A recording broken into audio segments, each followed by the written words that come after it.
Close your eyes and imagine a world where the gods walked among mortals, where heroes battled monsters that could turn you to stone with a single glance, where the very fabric of reality was woven by three sisters who controlled the threads of fate itself. Imagine a universe where your success, your failure, your love, and your death weren't just random chance. They were orchestrated by immortal beings who were jealous, vengeful, lustful, and shockingly human in their flaws. This isn't fantasy. This was reality for the ancient Greeks. Welcome to the most comprehensive journey through Greek mythology you've ever experienced. A world where Zeus, the king of the gods, was also the world's most prolific adulterer. Where Hera, the goddess of marriage, spent eternity torturing her husband's lovers. Where Athene sprang fully grown from her father's skull. Where Prometheus was chained to a rock and had his liver eaten daily by an eagle for the crime of giving humanity fire. These weren't just stories the Greeks told around campfires.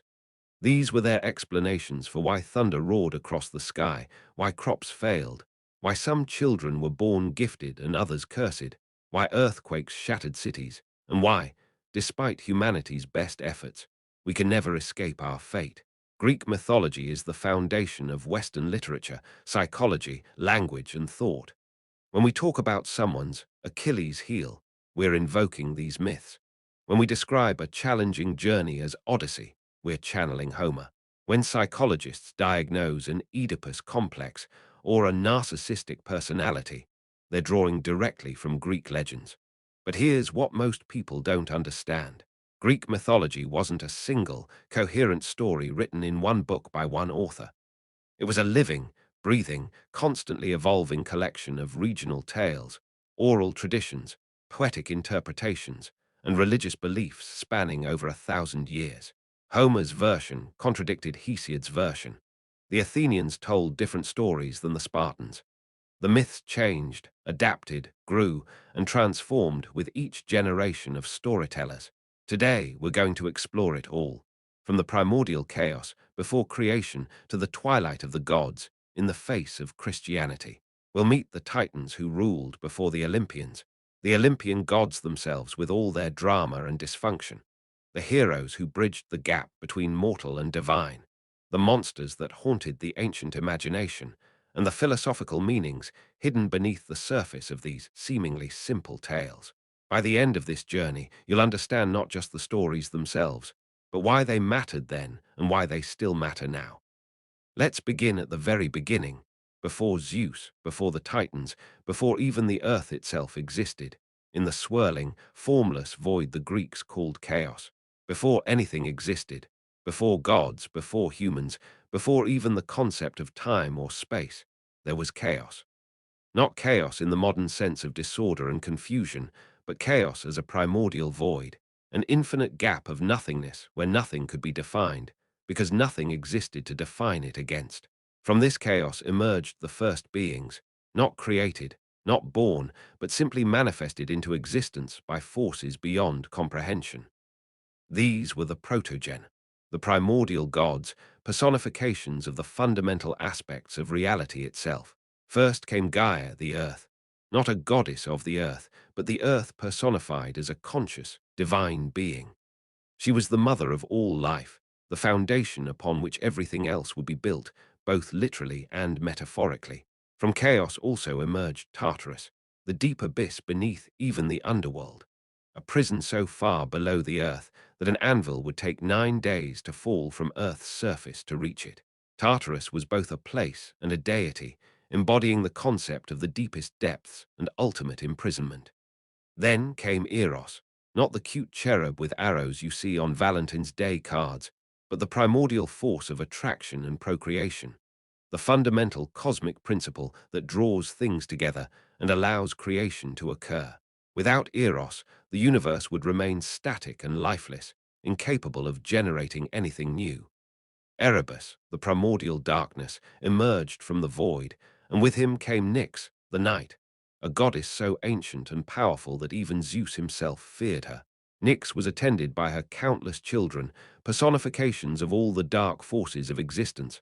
Thanatos, death; Hypnos, sleep; Nemesis, revenge; Eris, strife; the Morai, the fates, and many others. But the most important birth in this primordial age was when Gaia, through the mysterious process of parthenogenesis, self-fertilization, brought forth Oranos, the sky. Oranos emerged from Gaia and immediately spread across her, becoming the starry heavens that arched over the earth. And then, in what would become a pattern repeated throughout Greek mythology, Gaia and her son Oranos became lovers, and from their union came the first generation of gods. Their children were the Titans, 12 of them initially, cosmic beings of immense power who represented the forces of nature and the cosmos before civilization, before order, before the Olympian gods refined the universe into something resembling the world the Greeks knew. The male Titans were Oceanus, the great river that encircled the world; Coos, intellect and inquiry; Creus, heavenly constellations; Hyperion, light and observation; Iapetus, mortality and craftsmanship; and Cronos, time and harvest. The youngest but most cunning. The female Titans, the Titanides, were Thea, sight and the shining light of the blue sky; Rhea, fertility and the flow of time and generations; Themis, divine law and order; Mnemosyne, memory and remembrance; Phoebe, prophetic intellect and the golden crown of the moon; and Tethys, fresh water and nursing. But Gaia and Oranos didn't stop with the Titans. They produced other offspring, the three Cyclopes, giant beings with single round eyes in the center of their foreheads, who would later forge Zeus's lightning bolts, Poseidon's trident, and Hades's helmet of invisibility. They also birthed the Hecatoncheires, the hundred-handed wands, three brothers named Cottus, Briareus, and Gyges, each with 50 heads and 100 arms. Beings of such chaotic power, they represented the violent forces of nature itself. And here's where the first great conflict of Greek mythology begins, a conflict that would set the pattern for everything that followed. Oranos looked upon the Cyclopes and the Hecatoncheires and was horrified by their monstrosity. These beings were too powerful, too chaotic, too threatening to his reign. So he made a decision that would seal his fate. He seized his monstrous children and forced them back into Gaia's womb, imprisoning them in the dark caverns of Tartarus deep within the earth. Imagine the agony.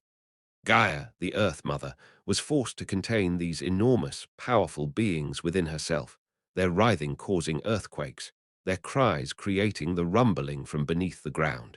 She suffered terribly, and her suffering turned to rage. Gaia went to her Titan children and begged them to overthrow their father and free their imprisoned brothers. But the Titans were afraid. Oranos was the sky itself, vast, all-encompassing, omnipresent. How could they fight the sky? All except one refused. The youngest Titan, Cronos, agreed to help his mother. Some versions say he did this out of love for Gaia and compassion for his imprisoned siblings. Other versions suggest his motives were darker: ambition, the desire for power, the hunger to rule. Gaia fashioned a great sickle from adamant, a legendary unbreakable material, and gave it to Cronos. Then she instructed him on what to do. That night, when Oranos descended to lie with Gaia as he did every evening, covering the earth with his starry expanse, Cronos was waiting. Hidden in ambush, he reached up with the adamantine sickle, and in one of the most shocking acts of violence in all mythology, castrated his father, severing Oranos' genitals and throwing them into the sea. The blood that fell from Oranos' wound onto Gaia's body impregnated the earth, and from this blood were born the giants, the Erinyes, the Furies, spirits of vengeance, and the Meliae, ash tree nymphs. The severed genitals fell into the sea, and from the foam that gathered around them emerged Aphrodite, the goddess of love and beauty, literally born from a castration, which perhaps explains her complex and often destructive approach to love. Oranos retreated to the far reaches of the cosmos, forever separated from Gaia, his power broken. As he withdrew, he cursed Cronos with a prophecy that would shape the next age of divine history. As you have overthrown me, so too shall you be overthrown by your own child. Cronos, now the undisputed ruler of the cosmos, entered what the Greeks called the Golden Age, a time of prosperity and peace, when humans, who had mysteriously appeared at some point during this period, lived in harmony with nature, free from toil, suffering, or death. They simply faded away peacefully when their time came, like falling asleep. Cronos married his sister Rhea, Family relationships among gods worked very differently than among mortals, and together they ruled from Mount Olympus, the Titans' stronghold. The other Titans paired off as well. Oceanus with Tethys produced the 3,000 river gods and Oceanids, sea nymphs. Hyperion and Theia produced Helios, the sun, Selene, the moon, and Eos, the dawn. Coos and Phoebe produced Leto and Asteria, and Iapetus and the Oceanid Clymene produced Atlas, Prometheus, Epimetheus, and Menoetius, names that would become crucial to later stories. For a time, all was well. The Titans ruled wisely, the cosmos operated in harmony, and the Golden Age flourished. But Kronos couldn't forget his father's curse. He couldn't escape the prophecy that he would be overthrown by his own child, just as he had overthrown Ouranos. So when Rhea became pregnant with their first child, Kronos made a terrible decision. When Rhea gave birth to Hestia, the firstborn, Kronos took the infant and swallowed her whole, imprisoning her within his own stomach. Rhea was devastated, but Kronos was unmoved. "It's necessary," he said. "The prophecy must not come to pass." Rhea became pregnant again and again and again. Each time she gave birth to Demeter, then Hera, then Hades, then Poseidon, Kronos swallowed the newborn gods. They didn't die. Gods are immortal. They simply remained trapped in Kronos' belly, growing, waiting, aware. By the time Rhea was pregnant with her sixth child, she was distraught beyond measure. She couldn't bear to lose another child to her husband's paranoid hunger. So she went to her mother, Gaia, and to her grandmother, Ouranos, and begged them for help. Together, they devised a plan. When Rhea went into labor with her sixth child on the island of Crete, she gave birth in secret in a cave on Mount Ida. The child was a son, and she named him Zeus. She entrusted the baby to the care of the nymphs and the divine goat Amalthea, who would nurse him. The warriors called the curates danced and clashed their weapons outside the cave to mask the sound of the baby's cries. Then Rhea wrapped a large stone in swaddling clothes and returned to Kronos, without even looking closely. So arrogant was his assumption that his plan would work. Kronos snatched the bundle and swallowed it whole, believing he had consumed his sixth child.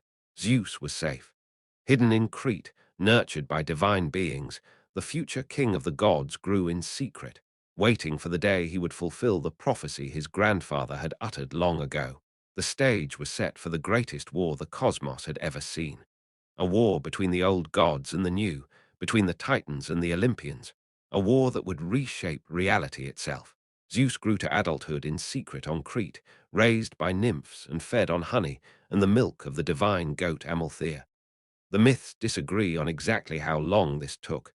Time moved differently for gods than for mortals. But eventually, Zeus reached his full power and knew it was time to fulfill his destiny. But Zeus couldn't simply march up to Mount Olympus and challenge Kronos. He needed allies, he needed weapons, and most importantly, he needed a plan.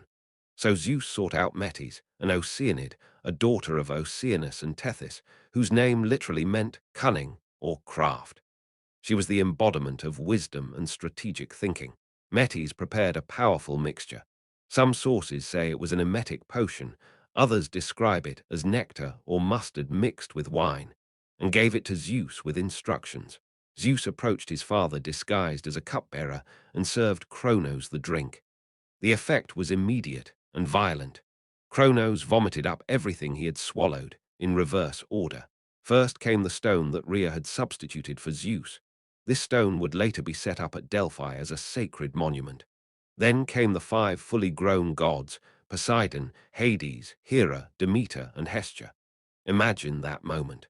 These five gods had spent their entire existence, perhaps centuries, trapped in darkness, in the belly of their father, fully conscious, growing, learning, and seething with rage. They emerged ready for war. Zeus stood before his father and his siblings and declared his intention. Kronos must abdicate, the Titans must surrender their rule, and a new order must be established. It was the same challenge Kronos had issued to Ouranos generations before. Kronos, of course, refused. He was the king of the cosmos, ruler during the Golden Age. He would not surrender his throne to upstart children. He rallied the Titans to his cause, most of them anyway. Interestingly, not all Titans joined Kronos. Oceanus remained neutral, staying in his realm and refusing to participate in either side. Prometheus, son of the Titan Iapetus, and his brother Epimetheus actually joined Zeus's side, recognizing that the future belonged to the younger gods. Themis, the Titaness of divine law, also sided with Zeus, understanding that justice required the overthrow of a tyrant who devoured his own children. But the core Titan forces were formidable. Kronos himself, the master of time, Iapetus and his loyal sons Atlas and Menoetius, Hyperion and his offspring who controlled the sun, moon, and dawn, and most of the other original Titans. They commanded cosmic forces that had ruled since the beginning of creation. Zeus and his allies needed more help. So Zeus descended to Tartarus, the deep pit beneath the underworld where Uranos had imprisoned the Cyclopes and the Hecatoncheires so many generations ago. He broke their chains and freed them, promising them freedom and honor if they would fight alongside the younger gods. The Cyclopes, grateful beyond measure, immediately went to work at their forges. For Zeus, they crafted the thunderbolt, a weapon of such power it could shatter mountains and hurl bolts of lightning across the sky. For Poseidon, they forged the trident, a three-pronged spear that could command the seas, cause earthquakes, and split rock. For Hades, they created the helm of darkness, a helmet that rendered its wearer invisible and struck terror into the hearts of anyone nearby. The Hecatoncheires, the hundred-handed giants, became living siege engines, capable of hurling hundreds of boulders simultaneously at their enemies. The war that followed, the Titanomachy, lasted 10 years. 10 years of cosmic battle that shook the foundations of reality itself. The fighting was so intense that the entire universe trembled. Mountains were leveled, seas boiled, the sky itself cracked with lightning and thunder. The earth groaned under the weight of divine combat. The Titans fought from Mount Olympus in Thessaly, their ancient stronghold. The Olympians, as Zeus's faction came to be called, fought from Mount Olympus, the tallest peak in Greece. The two divine armies clashed on the plain between them in battles that mortal eyes could not even comprehend. Zeus wielded his lightning bolts, hurling them by the dozens at his enemies. Each strike was accompanied by thunder that deafened mortals hundreds of miles away. Poseidon struck the earth with his trident, causing earthquakes that swallowed entire armies and tsunamis that swept across the lands. Hades stalked the battlefield invisible, spreading terror and confusion among the Titan forces. Hera coordinated strategy, using her skills in diplomacy and her understanding of divine politics. Demeter disrupted the agricultural cycles, denying the Titans resources. Hestia maintained the sacred hearth at Olympus, providing a stable center for the younger gods' efforts. The Hecatoncheires were perhaps the most devastating weapons in Zeus's arsenal. Picture 3 giants, each with 50 heads and 100 arms, standing on the battlefield and hurling massive boulders, not one at a time, but in continuous barrages of hundreds of projectiles. The Titans could barely defend against such an onslaught. The Cyclopes continued producing lightning bolts for Zeus throughout the war, giving him an essentially unlimited ammunition supply for his most powerful weapon. Every time a lightning bolt struck, it was accompanied by such thunder that even the bravest warriors flinched. The tide turned gradually in favor of the Olympians. Zeus's tactical use of the freed prisoners, combined with the superior weapons the Cyclopes had forged, began to overwhelm the Titan forces. Additionally, Prometheus's defection provided Zeus with intelligence about Titan strategies and weaknesses. The final battle was apocalyptic. Zeus unleashed the full power of his lightning, striking so many times in succession that the very air caught fire. The heat was so intense that rivers boiled, forests ignited, and even the earth itself began to melt. Poseidon struck the ground with such force that great chunks of Mount Olympus broke away. The Hecatoncheires hurled the mountain itself at the Titans, burying many of them under avalanches of stone. One by one, the Titans fell. Atlas, who had been one of Kronos' most powerful champions, was captured. As punishment for his leadership in the war, Zeus sentenced him to bear the weight of the sky on his shoulders for all eternity, standing at the western edge of the world. This wasn't metaphorical. Atlas literally held up the heavens, preventing them from crashing down onto the earth. Menoetius, another of Iapetus's sons, was struck by Zeus's lightning bolt and hurled down to Erebus, the realm of darkness. Cronos himself, along with most of the other titans who had fought against Zeus, was cast down into Tartarus, the deepest abyss. There they were imprisoned, bound in chains forged by Hephaestus, who would later be born, and guarded by the Hecatoncheires to ensure they could never escape. Tartarus, remember, was so far below the earth that an anvil falling from Earth's surface would take 9 days to reach it. The Titans were sealed away in eternal darkness, conscious but powerless, their age of rule permanently ended. Some Titans were spared due to their neutrality or support of Zeus. Oceanus kept his domain over the world-encircling river. Themis was honored and given a seat of honor among the Olympians, becoming Zeus's advisor on matters of divine law and order. Prometheus and Epimetheus were rewarded for their support, though Prometheus would later come to regret this when he defied Zeus on behalf of humanity. The female Titans, the Titanides, were generally spared harsh punishment as most had not actively fought in the war. Rhea, Zeus's mother, was naturally honored. Mnemosyne, the Titaness of memory, would later become one of Zeus's many lovers and mother of the 9 muses.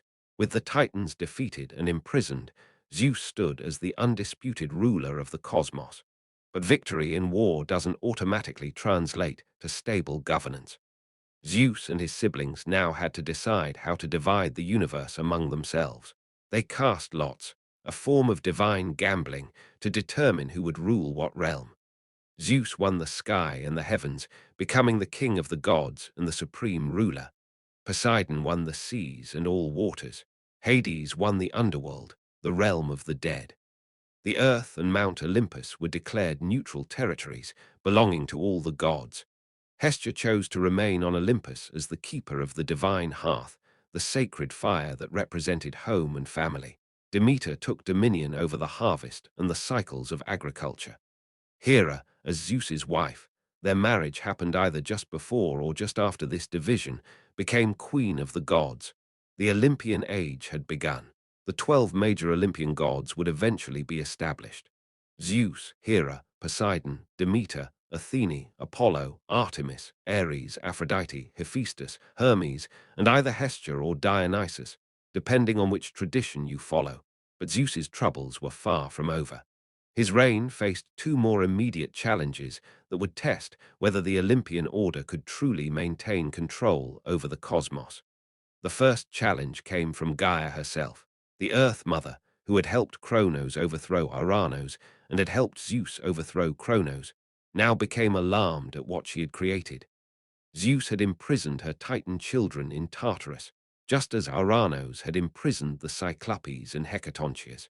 She saw history repeating itself, and she feared Zeus was becoming the same kind of tyrant his father and grandfather had been. So Gaia mated with Tartarus, the abyss itself, and birthed a new race of beings to challenge the Olympians, the Gigants, the giants. These weren't just large humans. They were divine beings of enormous power, often depicted as having serpents for legs, immune to weapons forged by gods. The war against the giants, the Gigantomachy, was shorter, but no less fierce than the Titanomachy. The key to defeating the giants came from a prophecy. They could only be killed if a god and a mortal worked together to strike them down. Zeus needed mortal heroes. Enter Heracles, known to the Romans as Hercules, the greatest hero of all Greek mythology, who fought alongside the gods and proved essential in the giants' defeat. Other heroes may have participated as well, depending on which version of the myth you read. The giants were defeated one by one. Porphyrion, their king, was struck by Zeus's lightning and finished off by Heracles' arrows. Alcyoneus was dragged beyond the borders of his native land by Heracles, where he lost his immortality and could be killed. Enceladus was buried beneath Mount Etna by Athene, where his writhing causes the volcano to erupt.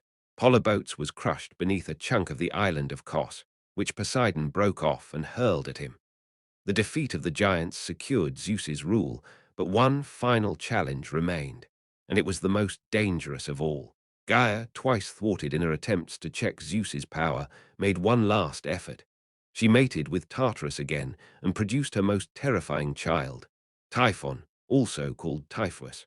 Typhon was a monster that defied description. From the waist up, he had the form of a man so large his head scraped the stars. His arms, when extended, reached from sunrise to sunset. Instead of fingers, he had 100 dragon heads. From the waist down, his body was serpentine coils that could encircle mountains. His eyes flashed fire, and when he spoke, his voices mimicked all the sounds of the universe, sometimes articulate speech, sometimes the roar of bulls, sometimes the hissing of serpents, sometimes the howling of wolves. When Typhon rose from Tartarus and marched toward Mount Olympus, most of the gods fled in terror. They transformed into animals and hid in Egypt, which is why, according to this myth, the Egyptians worshipped animal-headed gods. Ares became a fish, Apollo a crow, Artemis a cat, Dionysus a goat, Hermes an ibis, and so on. But Zeus stood his ground. The king of the gods could not flee. If he did, the Olympian order would collapse. The battle between Zeus and Typhon was cataclysmic. It began with Zeus hurling lightning bolts, hundreds of them, setting forests ablaze and scorching the earth. Typhon responded with fire from his 100 dragon mouths, matching Zeus's lightning with his own inferno. They fought across the entire Mediterranean. Mountains were leveled, seas boiled, the sky itself darkened with smoke and ash.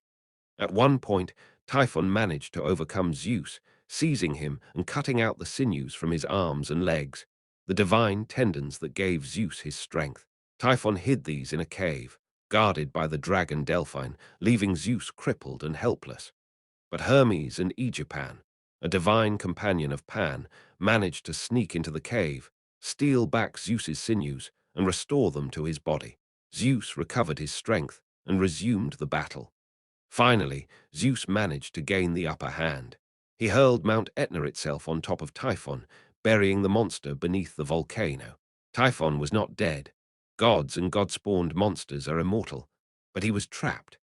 His breath became the fire and smoke of Etna's eruptions, his writhing caused earthquakes in Sicily, and his rage fueled the volcano's fury for all time.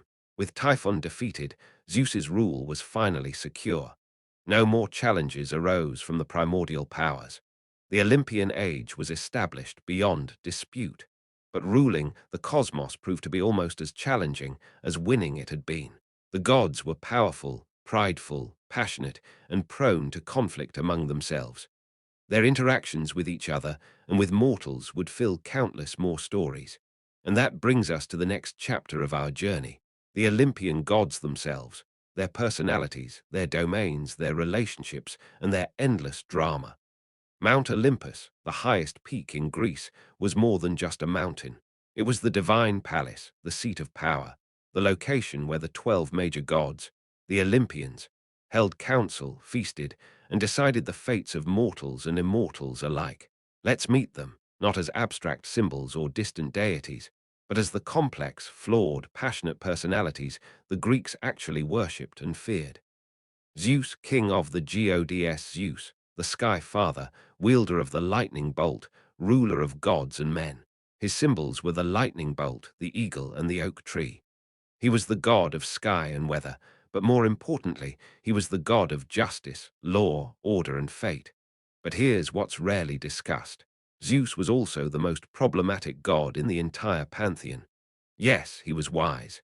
Yes, he was powerful. Yes, he maintained cosmic order and protected the laws of hospitality and oath-keeping. But he was also a serial adulterer whose infidelities caused suffering for countless mortals and immortals alike. Zeus's marriage to Hera was troubled from the start. The myths describe how Zeus courted Hera for 300 years before she finally agreed to marry him. But the marriage quickly deteriorated as Zeus pursued literally dozens, possibly hundreds, of other partners. His method was often deception. He transformed into a swan to seduce Leda, resulting in the birth of Helen of Troy. He appeared as a shower of golden light to impregnate Danae, producing the hero Perseus. He disguised himself as Artemis to get close to the maiden Callisto. He became a bull to abduct Europa. He appeared as Alcmene's own husband to father Heracles. Why does this matter? Because these myths weren't just entertainment. They reflected and reinforced Greek culture's understanding of power, authority, and gender relations. Zeus's constant infidelities, and Hera's subsequent persecution of his lovers rather than Zeus himself, revealed much about how the Greeks understood marriage, power dynamics, and women's limited ability to challenge male authority. Yet Zeus was also portrayed as genuinely concerned with justice. He punished oath breakers, protected strangers and guests. Xenia, or guest friendship, was sacred in Greek culture, and maintained the cosmic order. He was complex, capable of great wisdom and terrible selfishness, often in the same story. Hera, queen of the gods. Hera, Zeus's wife and sister, was the goddess of marriage, women, childbirth, and family. Her symbols were the peacock, the pomegranate, and the cow. Hera is often portrayed as simply jealous and vengeful, constantly punishing Zeus's lovers. But this characterization misses something crucial. Hera wasn't just jealous in a petty sense. She was the guardian of marriage itself, and her husband's constant violations of marital vows were violations of her very nature and purpose. Still, her methods were often cruel. She transformed Zeus's lover Callisto into a bear. She drove Heracles, whose name ironically means glory of Hera, insane, causing him to murder his own wife and children. She persecuted Io, transforming her into a cow and sending a gadfly to torment her across the earth. She tried to prevent Leto from giving birth to Apollo and Artemis by forbidding any land to provide her shelter. Hera was powerful in her own right, commanding her own sacred cities, especially Argos, and respected as the protector of married women. But she was trapped in a dysfunctional marriage to the most powerful being in the cosmos, with no real ability to leave or change the situation. Her relationship with her children was also complex. Hephaestus, her son, was so ugly she threw him from Olympus in disgust, though he later returned and took revenge by trapping her in a magical throne. Ares, her other son by Zeus, was widely disliked by the other gods despite being the god of war. Poseidon, god of the seas. Poseidon, Zeus's brother, ruled all waters, seas, rivers, lakes, and springs. His symbol was the trident, and he was also associated with horses and earthquakes. He was called Earth Shaker. Poseidon was nearly as powerful as Zeus and significantly more volatile. His temper was legendary. When angered, he would strike the earth with his trident, causing earthquakes and tsunamis. Entire cities could be destroyed by his wrath. He competed with other gods for patronage of cities.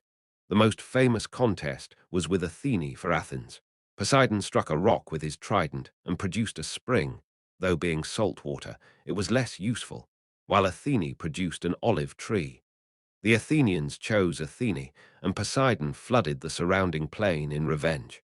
Poseidon had numerous affairs, both consensual and non-consensual, producing many children including the hero Theseus, the Cyclops Polyphemus, whom Odysseus blinded, earning Poseidon's eternal wrath, and various monsters and giants.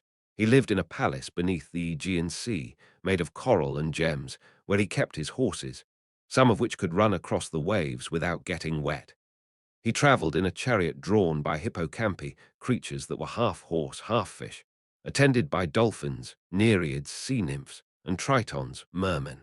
Hades, god of the underworld. Hades ruled the realm of the dead. But here's an important distinction often missed. Hades was not the Greek equivalent of Satan. He wasn't evil or the enemy of humanity. He was simply the administrator of the afterlife, ensuring that the dead stayed dead and that the proper order of mortality was maintained.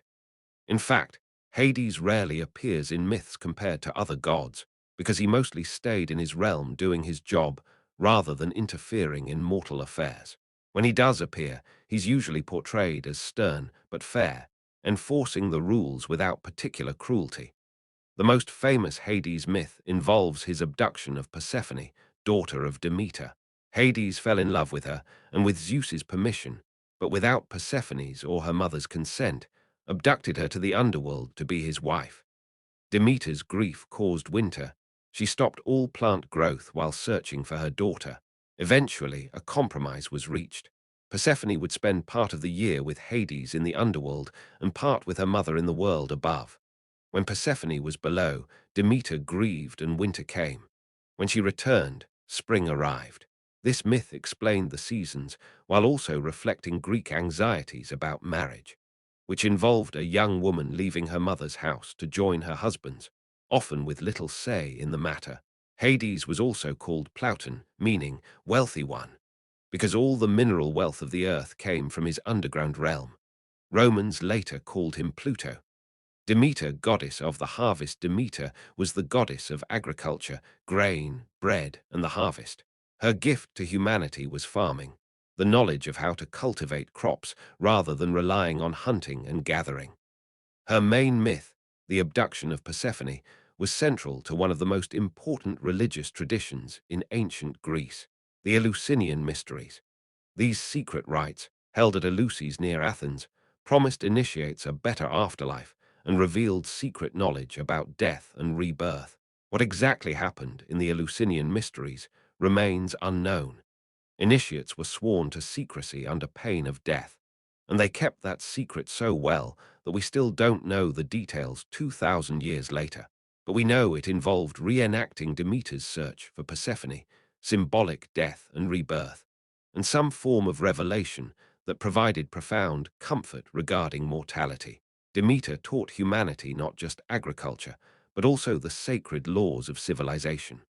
Along with Dionysus, who gave humanity wine, she represented the transition from wild nature to cultivated civilization. Athene, goddess of wisdom. Athene's birth was extraordinary. She sprang fully grown and fully armed from Zeus's forehead after he swallowed her mother Metis. This bizarre origin story actually carried deep meaning. Athene represented wisdom, strategy, and rational thought, literally born from Zeus's head rather than from more base biological processes. She was the goddess of wisdom, strategic warfare, as opposed to Ares's brutal warfare, crafts, and civilization. Her symbol was the owl, representing wisdom, and the olive tree, which she created. Athene was a virgin goddess, one of only 3 Olympian goddesses, along with Artemis and Hestia, who remained unmarried and celibate. This wasn't about sexual purity in a moral sense, but about independence and autonomy. Unmarried goddesses were free from male authority in ways that married goddesses were not. She was the patron of Athens, winning the contest against Poseidon, and had a special relationship with heroes. She helped Perseus kill Medusa, guided Heracles through his labors, supported Jason and the Argonauts, and was Odysseus's constant protector throughout his journeys. But Athene could also be harsh and vengeful. She transformed Arachne into a spider for daring to challenge her to a weaving contest. She helped punish Ajax the Lesser for his sacrilege, and she played a key role in the Trojan War, supporting the Greeks and engineering Troy's destruction. Apollo, god of light, music, prophecy. Apollo was perhaps the most versatile of the Olympian gods, with authority over music, poetry, healing, plague, prophecy, archery, and most importantly, light and truth. He was the son of Zeus and the Titaness Leto, twin brother to Artemis. His birth was difficult because Hera, jealous of Leto, forbade any land from providing shelter for Leto to give birth. Finally, the floating island of Delos, which wasn't considered land because it floated, provided refuge. Apollo established his oracle at Delphi by slaying the great serpent Python that guarded the site. The Delphic oracle became the most important religious site in the Greek world, where the Pythia, the high priestess, would deliver Apollo's prophecies. These prophecies were notoriously ambiguous, often accurate but interpreted incorrectly, leading to ironic outcomes. Apollo represented the Greek ideal of male beauty, youth, and perfect form. He was depicted as eternally young, often playing the lyre. But he could also be terrible. He could send plagues with his arrows, though he could also cure them. His love life was tragically marked by transformation and loss. He loved Daphne, who fled from him and was transformed into a laurel tree to escape. He loved the Spartan prince Hyacinthus, who was killed by a discus. He loved the prophetess Cassandra, who rejected him, so he cursed her to always speak true prophecies that no one would believe. Apollo represented enlightenment, reason, civilization, and order, the Apollonian principle, as philosophers later termed it. Artemis, goddess of the hunt. Artemis, Apollo's twin sister, was the goddess of the hunt, wild animals, wilderness, childbirth, and virginity. Her symbols were the bow and arrow, the deer and the moon. Like Athene, Artemis was a virgin goddess who fiercely guarded her independence. She asked Zeus to grant her eternal virginity as a young girl, and he agreed. She was attended by a group of nymphs who were also sworn to celibacy. Artemis was both a protector and a punisher. She protected young women, especially during childbirth, but she also struck down those who offended her. When the hunter Actaeon accidentally saw her bathing naked, she transformed him into a stag, and his own hounds tore him apart. When Callisto, one of her attendants, became pregnant by Zeus, Artemis expelled her from her group. The most famous Artemis story involved Orion, a giant hunter. Different versions give different accounts. Either Artemis loved him and was tricked by Apollo into killing him, or Apollo loved him and Artemis killed him out of jealousy, or Artemis killed him because he tried to rape her or one of her attendants. In any case, Orion was placed in the stars as the constellation that bears his name. Artemis represented female autonomy, the dangerous wildness of untamed nature, and the transitional moment between childhood and adulthood. She was invoked during young women's coming-of-age rituals. Ares, god of war. Ares, son of Zeus and Hera, was the god of war, specifically the brutal, bloody, chaotic aspects of warfare. Where Athene represented strategic warfare and military victory through wisdom, Ares embodied the violence, bloodlust, and savagery of battle itself. Ares was widely disliked, even by other gods. Zeus himself said to Ares in Homer's Iliad, "You are the most hateful to me of all gods who hold Olympus." His personality was marked by quick temper, love of violence, and general lack of wisdom or restraint. Despite being the god of war, Ares wasn't particularly successful in combat. He was wounded by mortal heroes, with divine help, during the Trojan War. He was trapped in a bronze jar by the Elodi giants for 13 months until Hermes freed him. He was defeated by Athene in personal combat. His main relationship was with Aphrodite, goddess of love. They had an affair despite her marriage to Hephaestus. When Hephaestus discovered their adultery, he crafted an invisible net that trapped them in bed together and displayed them to all the gods, causing great embarrassment. Ares's children tended toward violence. Phobos, fear, and Deimos, terror, accompanied him into battle. The Amazons claimed descent from him. The Greeks themselves were ambivalent about Ares. They recognized that war was necessary, but they preferred Athene's approach, disciplined, strategic, aimed at quick victory, over Ares's love of prolonged bloodshed. Aphrodite, goddess of love. Aphrodite, born from the sea foam that gathered around Ouranos' severed genitals, in Hesiod's version, or born as the daughter of Zeus and the Oceanid Dione, in Homer's version, was the goddess of love, beauty, desire, and sexuality. Her power was unique and irresistible. She could make anyone, god or mortal, fall in love. Even Zeus himself was subject to her influence, which is partly why he married her off to Hephaestus, thinking it would keep her under control. It didn't work. Aphrodite was married to Hephaestus, but had affairs with many others, most notably Ares. She also had relationships with the mortal Anchises, producing the hero Aeneas and the beautiful youth Adonis. She could be generous to those who honored her, but vengeful to those who didn't. When the women of Lemnos neglected her worship, she cursed them with an unbearable stench that drove their husbands away. When Hippolytus rejected love and worshipped only Artemis, Aphrodite arranged for his stepmother Phaedra to fall in love with him, leading to tragedy. Her most consequential act was her role in causing the Trojan War. She promised Paris, Prince of Troy, the love of the most beautiful woman in the world, Helen of Sparta, if he would judge her more beautiful than Hera and Athene. Paris agreed, sparking the chain of events that led to the 10-year Trojan War and Troy's destruction. Aphrodite represented the power of desire, both its creative, life-affirming aspects and its destructive, overwhelming force. Hephaestus, god of fire and forge. Hephaestus was the god of fire, metalworking, craftsmanship, and sculpture. He was the divine blacksmith, creator of most of the gods' weapons and treasures. Zeus's thunderbolts after the Cyclopes, Achilles' armor, Pandora, the first woman, and countless other wonders. His origin story varies. In some versions, he's the son of both Zeus and Hera. In others, Hera produced him parthenogenetically, without a father, in retaliation for Zeus producing Athene from his own head. Either way, Hephaestus was born ugly or deformed, and Hera threw him from Olympus in disgust. He fell for a full day and landed in the ocean, where he was rescued by the sea goddesses Thetis and Eurynome. They raised him in an underwater grotto, where he honed his metalworking skills. When he returned to Olympus as an adult, he brought with him beautiful jewelry and a magical golden throne for Hera, which trapped her when she sat on it. He refused to release her until the gods agreed to his demands, including marriage to Aphrodite. Despite being married to the most beautiful goddess, Hephaestus's marriage was famously unhappy due to her affairs. When he discovered her affair with Ares, he trapped them both in a magical net and displayed them to the gods, getting his revenge through craft and humiliation rather than violence.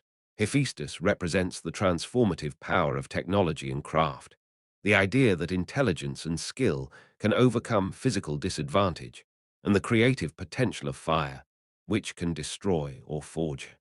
Hermes, messenger of the gods. Hermes, son of Zeus and the Pleiad nymph Maia, was the messenger of the gods, patron of travelers, merchants, thieves, and heralds. His symbols were winged sandals, a winged hat, and the caduceus, a staff with two snakes wound around it. Hermes showed his cleverness from birth. On his first day of life, he escaped from his cradle, invented the lyre from a tortoise shell, and stole Apollo's cattle, clever enough to make the cattle walk backward so their tracks would appear to lead in the wrong direction. When Apollo discovered the theft, Hermes charmed him with music from the newly invented lyre, and Apollo traded his cattle for the instrument. Hermes was the god's messenger, carrying Zeus's proclamations across the world at incredible speed. He was the only god who could freely travel between the world of the living, Olympus, and the underworld. He was Psychopompos, the guide of souls, escorting the dead to Hades' realm. He was also the god of boundaries, transitions, and crossing thresholds, appropriate for a messenger who constantly moved between different realms. Stone pillars called herms marked boundaries and crossroads throughout Greece. Hermes helped numerous heroes. He gave Perseus the weapons needed to kill Medusa, guided Priam safely into the Greek camp to retrieve Hector's body, and helped Odysseus resist Circe's magic. He represented communication, commerce, cunning, and the idea that sometimes bending rules was not just acceptable but admirable. Greek culture appreciated cleverness and resourcefulness, even when technically dishonest. Hestia or Dionysus, the 12th Olympian position, is disputed. Originally, Hestia, goddess of the hearth, home, and domestic life, held this position.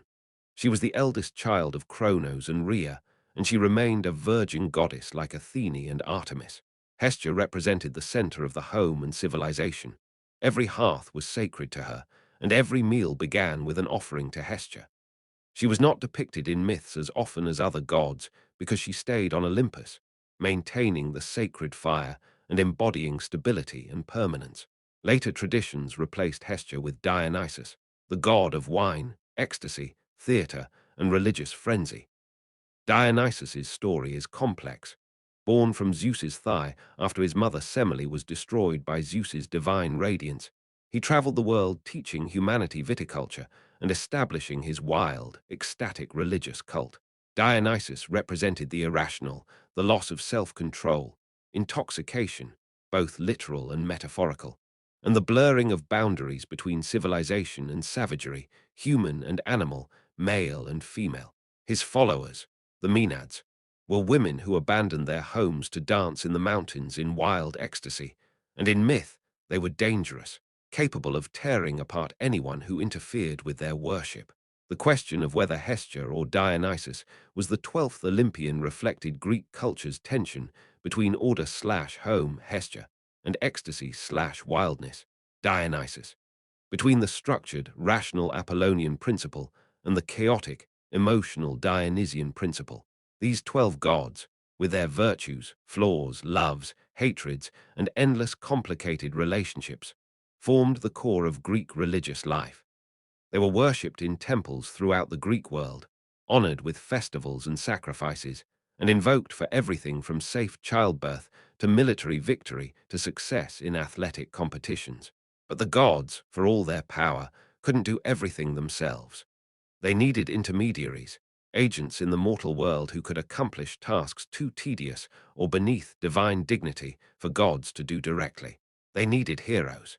Heroes in Greek mythology weren't just brave humans. They were usually demigods, born from the union of a god and a mortal, possessing superhuman abilities but also human vulnerabilities. They existed in the liminal space between the divine and mortal worlds, capable of interacting with gods but destined to die like ordinary humans. Let's examine the greatest heroes of Greek mythology and understand why their stories mattered so much to the ancient Greeks. Heracles, Hercules. The greatest hero Heracles was the son of Zeus and the mortal woman Alcmene. Zeus had disguised himself as Alcmene's husband Amphitryon to seduce her, making Heracles' conception a product of deception from the start. Hera hated Heracles because he represented Zeus's infidelity. She tried to kill him in his cradle by sending two serpents, but the infant Heracles strangled them with his bare hands.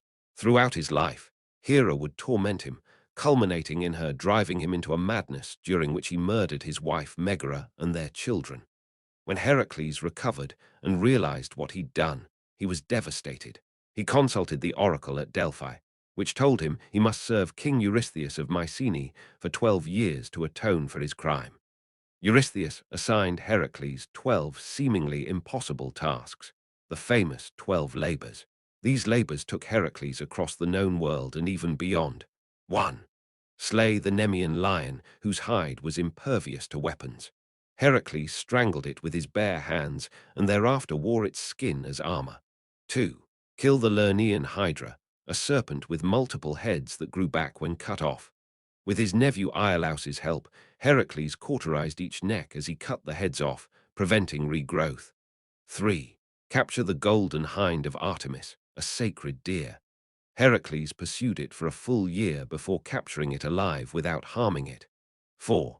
Capture the Erymanthian boar, bringing it back alive to Eurystheus, who was so terrified he hid in a jar. 5. Clean the Augean stables in a single day. These stables housed thousands of cattle and hadn't been cleaned in 30 years. Heracles diverted 2 rivers to wash them clean. 6. Drive away the Stymphalian birds, man-eating birds with bronze beaks and metallic feathers they could launch as weapons. Heracles used castanets given by Athene to startle them into flight, then shot them down. 7. Capture the Cretan bull, a mad bull that was terrorizing Crete. Heracles wrestled it into submission. 8. Steal the mares of Diomes, horses that fed on human flesh. Heracles fed their owner to them, which calmed them. 9. Obtain the girdle of Hippolyta, queen of the Amazons. Through either diplomacy or combat, versions vary, he acquired it. 10. Steal the cattle of Gion, a giant with 3 bodies. Heracles traveled to the edge of the world, killed Gion, and herded the cattle back to Greece. 11. Steal the apples of the Hesperides, golden apples guarded by nymphs and a dragon at the world's western edge. Heracles either retrieved them himself or convinced Atlas to get them while he temporarily held up the sky. 12. Capture Cerberus, the 3-headed dog guarding the underworld. Heracles descended to the underworld, fought Cerberus with his bare hands, and dragged him to the surface to show Eurystheus before returning him to Hades. These labors made Heracles the greatest hero of Greek mythology, but his story didn't end there. He had other adventures. He was part of the Argonauts who sought the Golden Fleece. He rescued Prometheus from eternal torment. He wrestled death itself to bring Alcestis back from the dead. Yet despite his strength, Heracles' life was marked by tragedy, often caused by his own rage and impulsiveness. He killed his music teacher with a lyre. He threw a boy off a wall for spilling water on him. He killed his friend Iphitus in a fit of madness. His death came through his wife Deianira's unintentional betrayal. The centaur Nessus, whom Heracles had killed, told Deianira that his blood was a love potion. Years later, fearing Heracles was falling in love with another woman, she gave him a shirt soaked in Nessus's blood. But it wasn't a love potion, it was poison. The blood, mixed with the Hydra's venom from Heracles' arrows, caused unbearable agony. Heracles built his own funeral pyre and lay upon it, and Zeus struck it with lightning. But Heracles' story has a unique ending. He was apotheosized, transformed into a god. After his death, he was brought to Olympus, married Hebe, goddess of youth, and became an immortal god. He's the only hero to transcend mortality and join the Olympians. Perseus, the dragon slayer Perseus, was the son of Zeus and Danae. An oracle had told Danae's father that his grandson would kill him, so he locked Danae in a bronze chamber. But Zeus came to her as a shower of golden light, and Perseus was conceived. When Danae's father discovered the child, he locked both mother and son in a chest and threw them into the sea. They washed ashore on the island of Seriphos, where they were taken in by a fisherman. When Perseus grew to adulthood, the king of Seriphos wanted Danae for himself and sent Perseus on a suicide mission. Bring back the head of Medusa, the Gorgon whose gaze turned people to stone. The gods helped Perseus. Athene gave him a polished bronze shield to use as a mirror, so he could see Medusa without meeting her gaze directly. Hermes gave him an adamantine sword capable of cutting through Medusa's scales. The Hesperides gave him the helm of darkness, which made him invisible, winged sandals, allowing him to fly, and a special bag to carry Medusa's head. Perseus flew to the Gorgon's lair, approached Medusa while she slept, and using the shield to see her reflection, beheaded her. From her neck sprang Pegasus, the winged horse, and Chrysaor, a giant with a golden sword, both children she had been carrying from her union with Poseidon. On his return journey, Perseus spotted Andromeda, a princess chained to a rock as a sacrifice to a sea monster, punishment for her mother's boast that she was more beautiful than the Nereids. Perseus killed the monster and rescued Andromeda, whom he then married. When Perseus returned to Seriphos, he found the king had been threatening his mother. Perseus revealed Medusa's head, turning the king and his supporters to stone. He gave the head to Athene, who placed it on her shield, the Aegis. The prophecy about Perseus killing his grandfather came true accidentally. Years later, competing in athletic games, Perseus threw a discus that veered off course and struck his grandfather, who had been watching anonymously from the crowd, killing him. The oracle was fulfilled despite everyone's efforts to prevent it. Perseus's story established many archetypal elements: the threatened infant, divine assistance, the impossible quest, the monster slain, the princess rescued, and the prophecy fulfilled despite all attempts to avoid it. Theseus, the Athenian hero Theseus, was Athens' greatest hero, son of King Aegeus of Athens, or possibly Poseidon. Greek heroes often had ambiguous paternity. His most famous adventure was the slaying of the Minotaur. King Minos of Crete, angry at Athens, demanded a tribute. Every 9 years, 7 young men and 7 young women to be sent to Crete and fed to the Minotaur, a creature that was half man, half bull, kept in an elaborate labyrinth designed by the craftsman Daedalus. Theseus volunteered to be one of the 14 tributes, planning to kill the Minotaur and end the tribute. In Crete, Minos' daughter Ariadne fell in love with Theseus. She gave him a ball of thread to tie at the labyrinth's entrance so he could find his way back out after killing the monster. Theseus entered the labyrinth, found the Minotaur at its center, and killed it. Accounts vary between using a sword or his bare hands. He followed the thread back to the entrance, freed the other Athenian youths, and escaped with Ariadne. But Theseus's story takes a dark turn. He abandoned Ariadne on the island of Naxos while she slept. Why? Different versions give different reasons. Some say he was commanded by the gods, others that he simply lost interest. Dionysus found Ariadne and made her his wife, so her story ended happily, but Theseus's action revealed his flawed character. Tragedy struck on Theseus's return to Athens. He had promised his father he would change his ship's sails from black to white if he succeeded. But he forgot, and when King Aegeus saw black sails approaching, he believed Theseus was dead. In his grief, Aegeus threw himself into the sea. which was thereafter called the Aegean Sea. Theseus became king of Athens and was credited with unifying the scattered Attic communities into a single city-state, a political achievement that elevated him beyond mere monster slayer to founder hero. But his later life was marked by poor decisions. He abducted Helen of Sparta when she was just a child. She was later rescued. He helped his friend Pirithous try to abduct Persephone from the underworld, a sacrilege that resulted in both heroes being trapped until Heracles freed Theseus, but not Pirithous.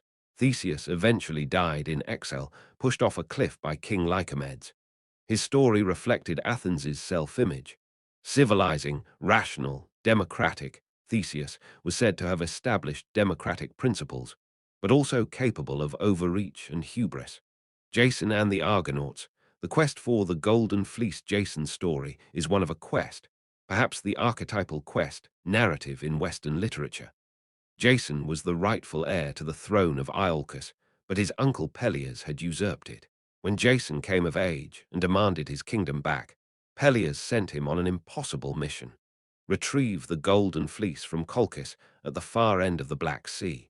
The Golden Fleece was the hide of a golden ram that had once rescued Phrixus and Hel. It hung in a sacred grove in Colchis, guarded by a dragon that never slept. Jason assembled a crew of the greatest heroes of his generation, the Argonauts, named after their ship, the Argo.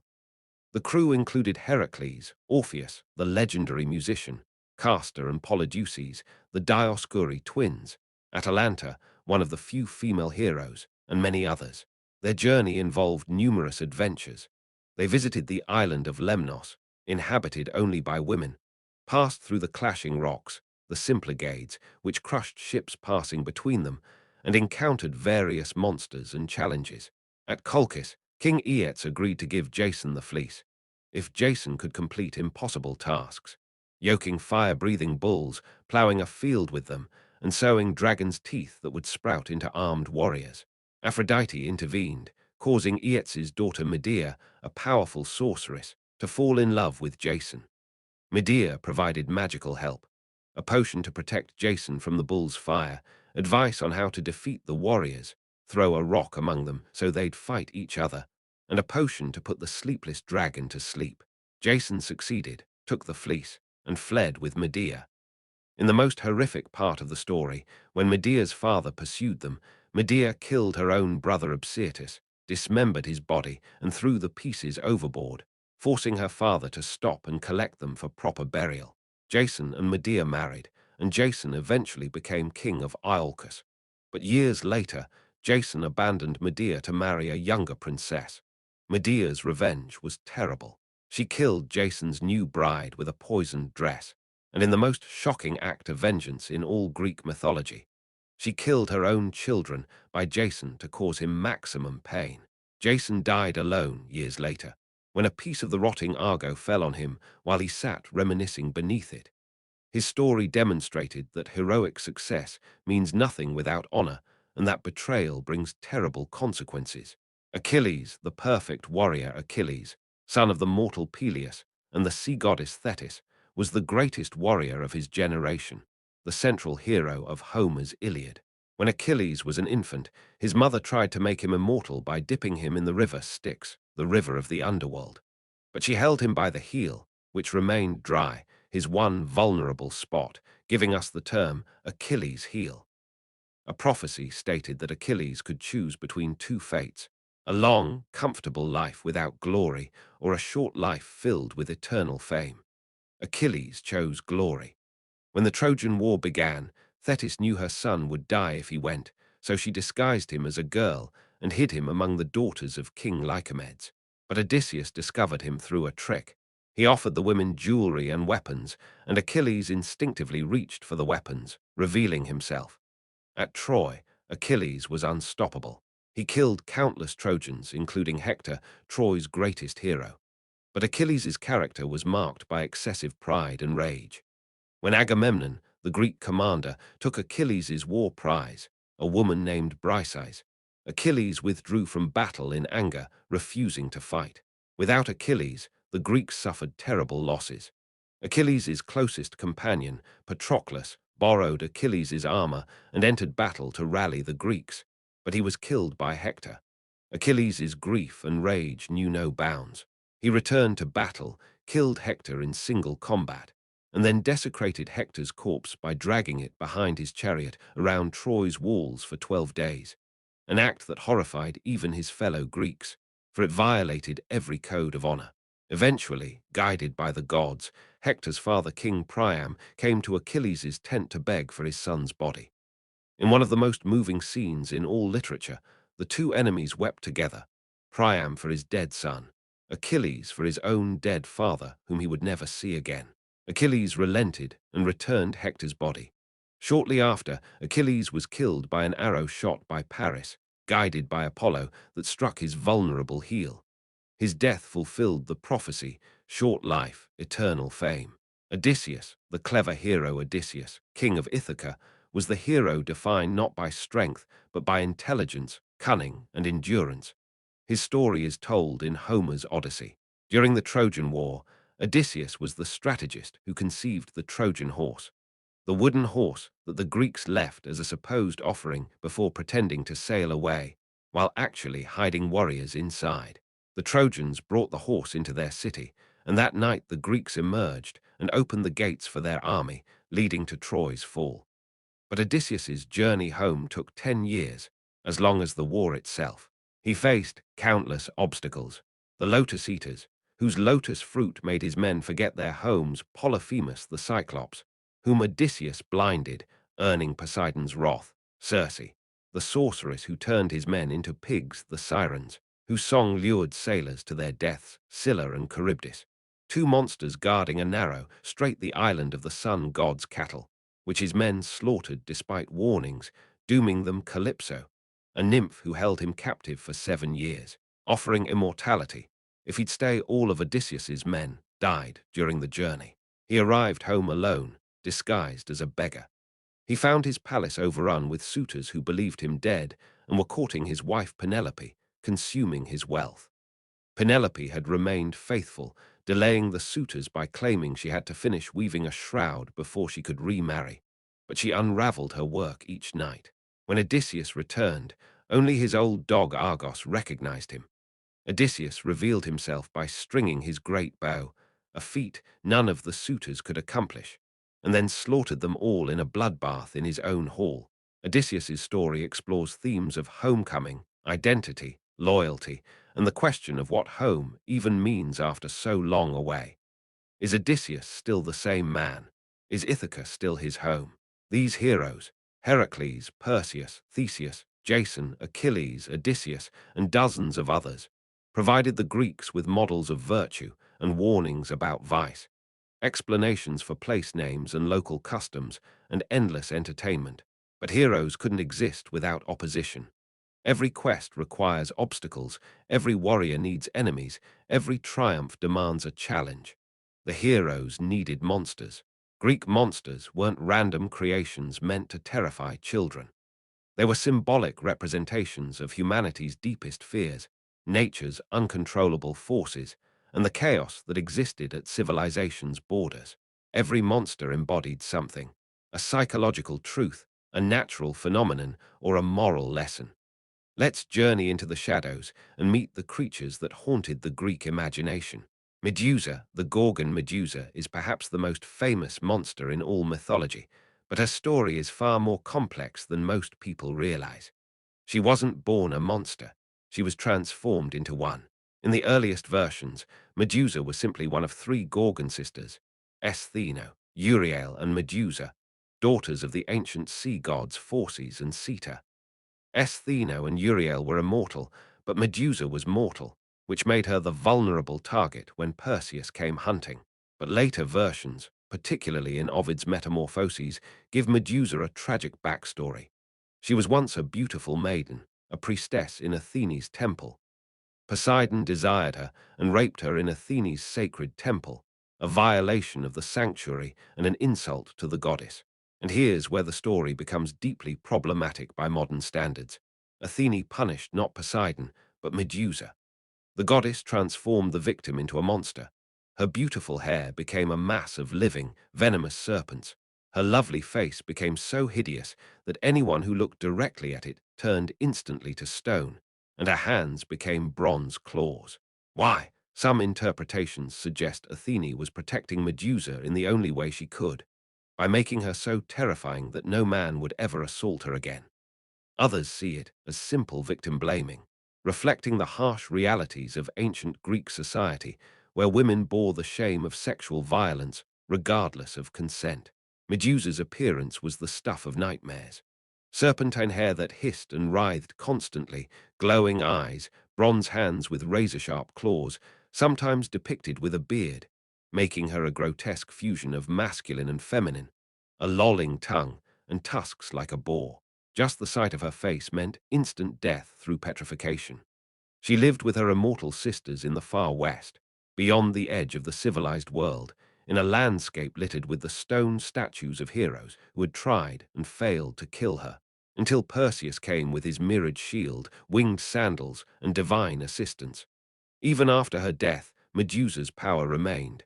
Her severed head, the Gorgon iron, retained the power to petrify. Perseus used it as a weapon multiple times. Athene eventually placed it on her shield, the Aegis, where it served as a terrifying emblem of divine power. But there's another aspect to Medusa. Her blood had contradictory properties. Blood taken from her left side was a deadly poison. Blood from her right side could bring the dead back to life. Even in death, Medusa embodied dangerous duality. The image of the Gorgon iron became one of the most common protective symbols in ancient Greece. It was painted on shields, carved into armor, placed over doorways, and stamped onto coins. The logic was sympathetic magic. If Medusa's face turned enemies to stone, her image might protect you from harm. Medusa represents multiple concepts. The dangers of female sexuality in patriarchal society, the victim transformed into villain, the protective power of terrifying appearance, and perhaps most fundamentally, the petrifying nature of trauma itself. How violation can turn someone to stone, emotionally if not literally. The Minotaur, the beast in the labyrinth, the Minotaur's very existence was the result of divine punishment and human hubris. His story begins with King Minos of Crete, who prayed to Poseidon for a sign of divine favor to legitimize his claim to the throne. Poseidon sent a magnificent white bull from the sea, with the understanding that Minos would sacrifice it back to the god. But the bull was so beautiful that Minos couldn't bring himself to kill it. He substituted another bull for the sacrifice, thinking Poseidon wouldn't notice or care. Poseidon noticed, and he cared very much. The god's revenge was twisted and cruel. He caused Minos's wife, Queen Pasiphae, to fall in love with the white bull, not metaphorically, but with genuine, consuming sexual desire for the animal. Pasiphae was so obsessed, she commissioned the master craftsman Daedalus to build a hollow wooden cow covered with real hide, which she could climb inside to mate with the bull. From this unnatural union, she gave birth to the Minotaur, a creature with the body of a man but the head of a bull. The Minotaur's true name was Asterion, meaning starry one, though this name is rarely used. He was trapped between two natures, belonging fully to neither human nor animal world. By all accounts, he was violent and dangerous, feeding on human flesh. Minos was horrified and ashamed. He couldn't kill the creature. It was, after all, his wife's child, a prince of Crete. So he commissioned Daedalus to build a prison so complex that no one could ever escape it. The labyrinth. The labyrinth wasn't just a maze.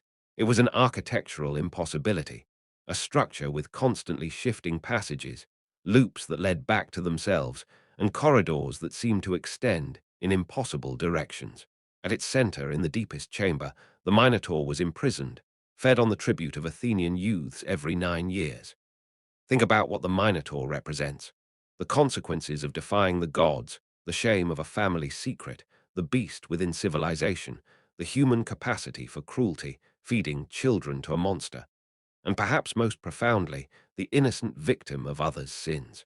The Minotaur didn't choose his existence. He was created by the failures and punishments of others, then imprisoned and eventually killed for being exactly what they made him. When Theseus killed the Minotaur, was it heroic monster slaying or the murder of a victim? Greek audiences likely didn't ask this question, but we can. The labyrinth itself became a powerful symbol. The complexity of human psychology, the difficulty of self-knowledge, the traps we build for ourselves, and the idea that the monster we fear most lives at the center of our own maze. Cerberus, guardian of the dead Cerberus, the three-headed hound of Hades, wasn't truly a monster in the sense of being evil. He was doing his job. He guarded the entrance to the underworld, ensuring that the dead stayed dead and the living stayed away. The offspring of the monsters Typhon and Echidna, Cerberus was usually depicted with 3 heads, though some accounts give him 50 or even 100, a serpent for a tail and snakes growing from his back. His 3 heads could look in all directions simultaneously, ensuring nothing escaped his vigilance. His role was clear: welcome the dead into the underworld. He was generally friendly to newly arriving souls, but prevent anyone from leaving. The living who attempted to enter the underworld faced his savage attack. Yet several heroes bypassed Cerberus through various means. Orpheus, the legendary musician, played such beautiful music that Cerberus fell into a peaceful trance, allowing Orpheus to pass into the underworld to retrieve his dead wife Eurydice. The Sibyl of Cumae, guiding Aeneas into the underworld, threw Cerberus a honey cake drugged with soporific herbs, putting him to sleep. Heracles, during his 12th labor, was required to capture Cerberus and bring him to the surface without using weapons. Heracles wrestled the great hound into submission with his bare hands, dragged him to the surface to show King Eurystheus, and then returned him to his post. Notably, Hades had given permission for this labor, with the condition that Cerberus not be harmed, showing that even the Lord of the Dead had affection for his loyal guardian. Cerberus represents the finality of death, the boundary that mortals cannot cross or cannot cross back, and the idea that some transitions are one way. You can enter death, but you cannot leave. Interestingly, Cerberus's name may derive from Kerberos, possibly meaning spotted, suggesting he might have been envisioned like a spotted hunting dog, making the monstrous somewhat familiar and therefore more unsettling. The Sphinx riddle at the gates. The Sphinx that terrorized Thebes was a creature with the body of a lion, the wings of a bird, and the head of a woman. She was another child of Typhon and Echidna, making her sibling to Cerberus, the Hydra, and the Chimera, quite a family of monsters. The Sphinx positioned herself on a rock outside Thebes and posed a riddle to every traveler. What walks on 4 legs in the morning, 2 legs in the afternoon, and 3 legs in the evening? Anyone who couldn't answer correctly was strangled and devoured.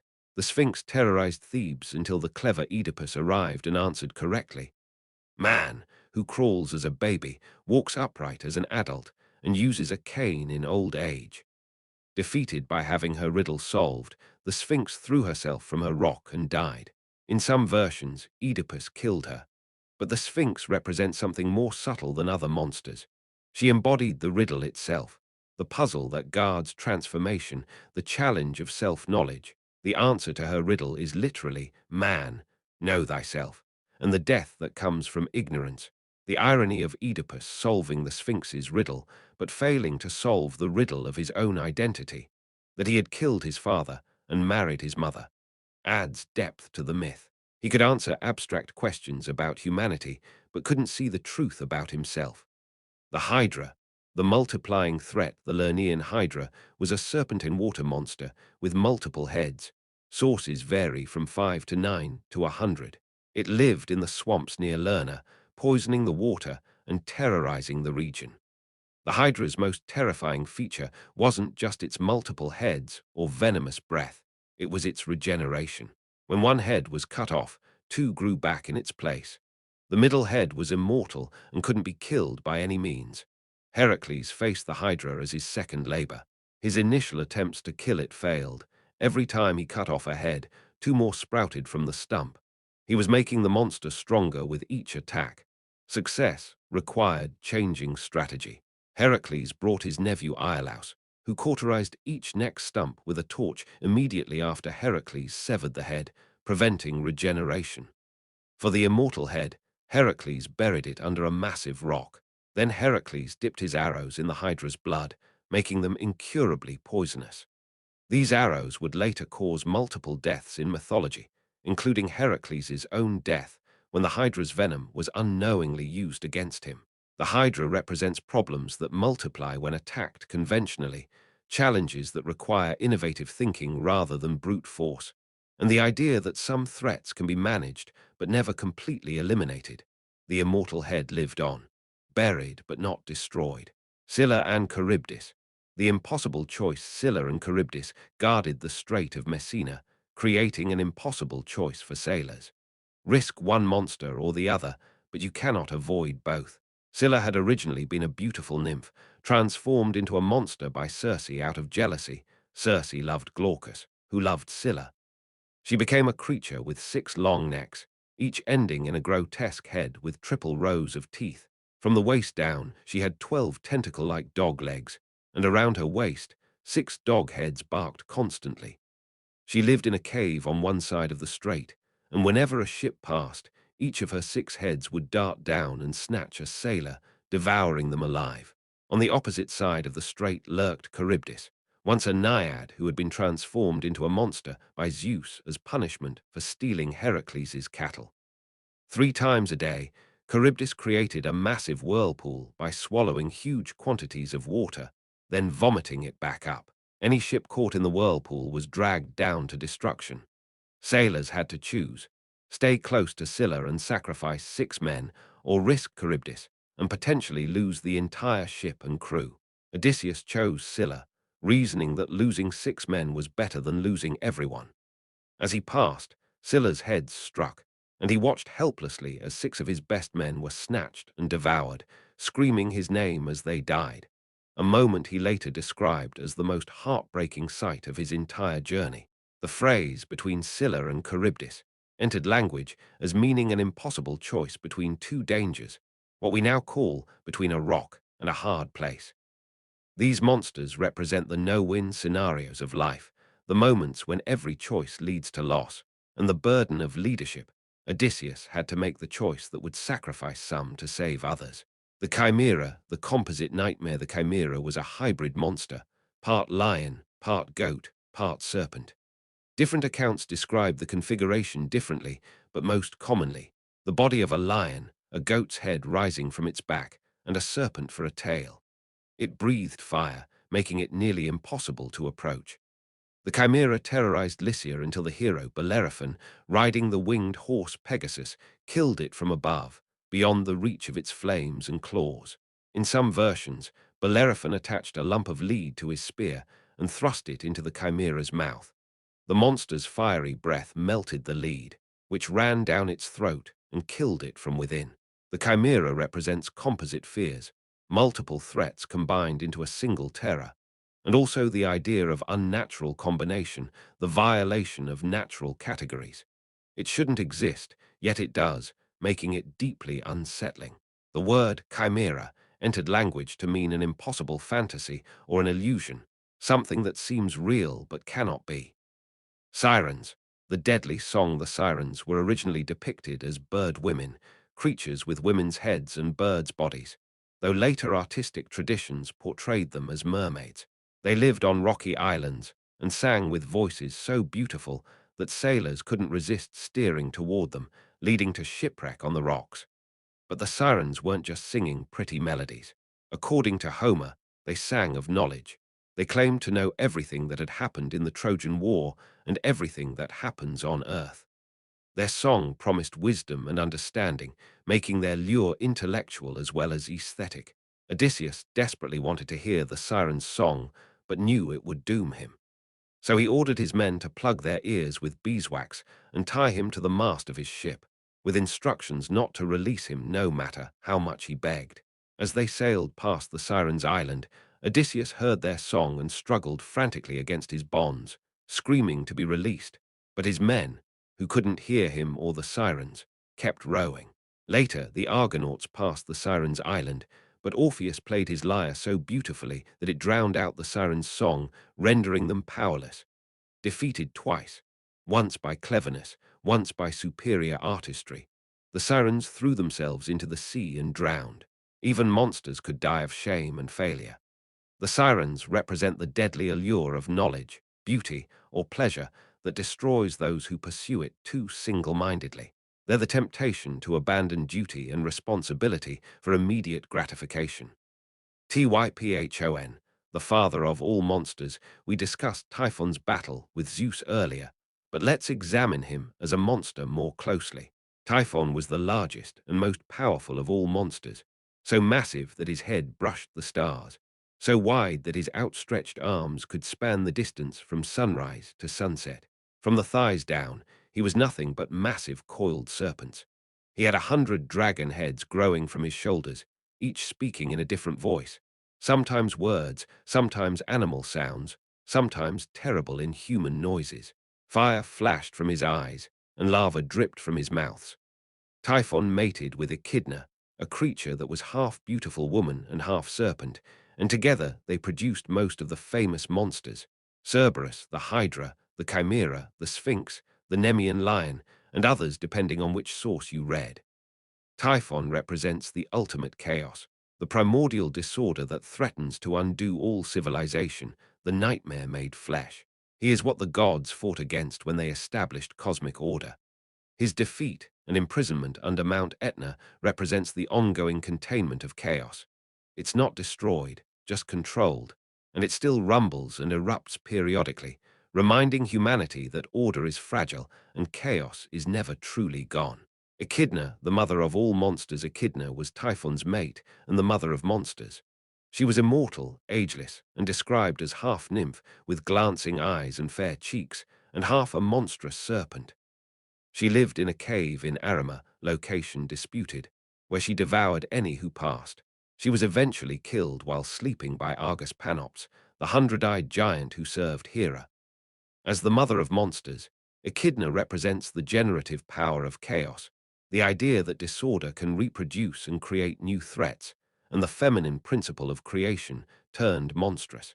Cyclopes, the one-eyed giants. The Cyclopes appeared in two distinct generations. First were the three original Cyclopes, Bronze, Steropes, and Arges, sons of Oranos and Gaia, who forged Zeus's thunderbolts and were skilled craftsmen. The second generation were the uncivilized Cyclopes like Polyphemus, pastoral monsters who lived without laws, agriculture, or social organization. These Cyclopes were shepherds who lived in caves, and they had no respect for the gods or hospitality customs. When Odysseus and his men landed on the Cyclopes island and took shelter in Polyphemus's cave, the Cyclops trapped them and began eating the men two at a time. Odysseus cleverly got Polyphemus drunk, then blinded him with a heated steak while he slept. When other Cyclopes came to investigate Polyphemus's cries, he shouted that nobody was attacking him. Odysseus had given his name as Nobody. The other Cyclopes assumed he was mad and left. As Odysseus sailed away, he couldn't resist boasting and revealed his true name, a mistake that brought Poseidon's curse upon him, extending his journey home by years. The Cyclopes represent the uncivilized world beyond Greek culture, the dangers of violating hospitality customs, both Polyphemus's violation and the Greeks' initial trespass, and the importance of cleverness over strength. These monsters weren't just obstacles for heroes. They were manifestations of psychological truths, natural dangers, and philosophical concepts. They lived at the boundaries, geographical boundaries at the edge of the known world, and conceptual boundaries between civilization and chaos, human and animal, life and death. And speaking of boundaries, we must now turn to one of the most important boundary spaces in all Greek mythology: the underworld itself, the realm of the dead, ruled by Hades and Persephone. Death was not the end for the ancient Greeks. It was a transition to a different kind of existence in the underworld, the realm beneath the earth where all mortal souls eventually journeyed. But the Greek afterlife wasn't like the Christian heaven and hell, with eternal reward for the good and eternal punishment for the wicked. It was far more complex, nuanced, and in many ways more psychologically sophisticated than simple binary judgment. Geography of the underworld, sometimes called Hades after its king, but more properly called Erebus, was a vast subterranean realm divided into multiple regions, each serving a different purpose. To reach the underworld, the deceased had to cross 5 rivers, each with its own name and meaning. The river Styx, the most famous, represented hatred and the binding power of oaths. It circled the underworld 9 times. The gods themselves swore their most solemn oaths by the Styx. Any god who broke such an oath was forced to drink from the river and fell into a death-like coma for 9 years, losing their immortality temporarily. The river Acheron, the river of woe, was where the ferryman Charon operated his boat, transporting souls across for the price of 1 obol, a small coin. This is why Greeks placed coins on the eyes or in the mouths of the dead. It was payment for Charon. Those who couldn't pay were forced to wander the shores of the Acheron for 100 years before being allowed to cross. The river Lethe, the river of forgetfulness, caused anyone who drank from it to forget their earthly life completely. Souls destined for reincarnation drank from Lethe to forget their previous existence before being reborn. The river Phlegethon, the river of fire, flowed with flames rather than water and led to Tartarus, the deepest region of the underworld.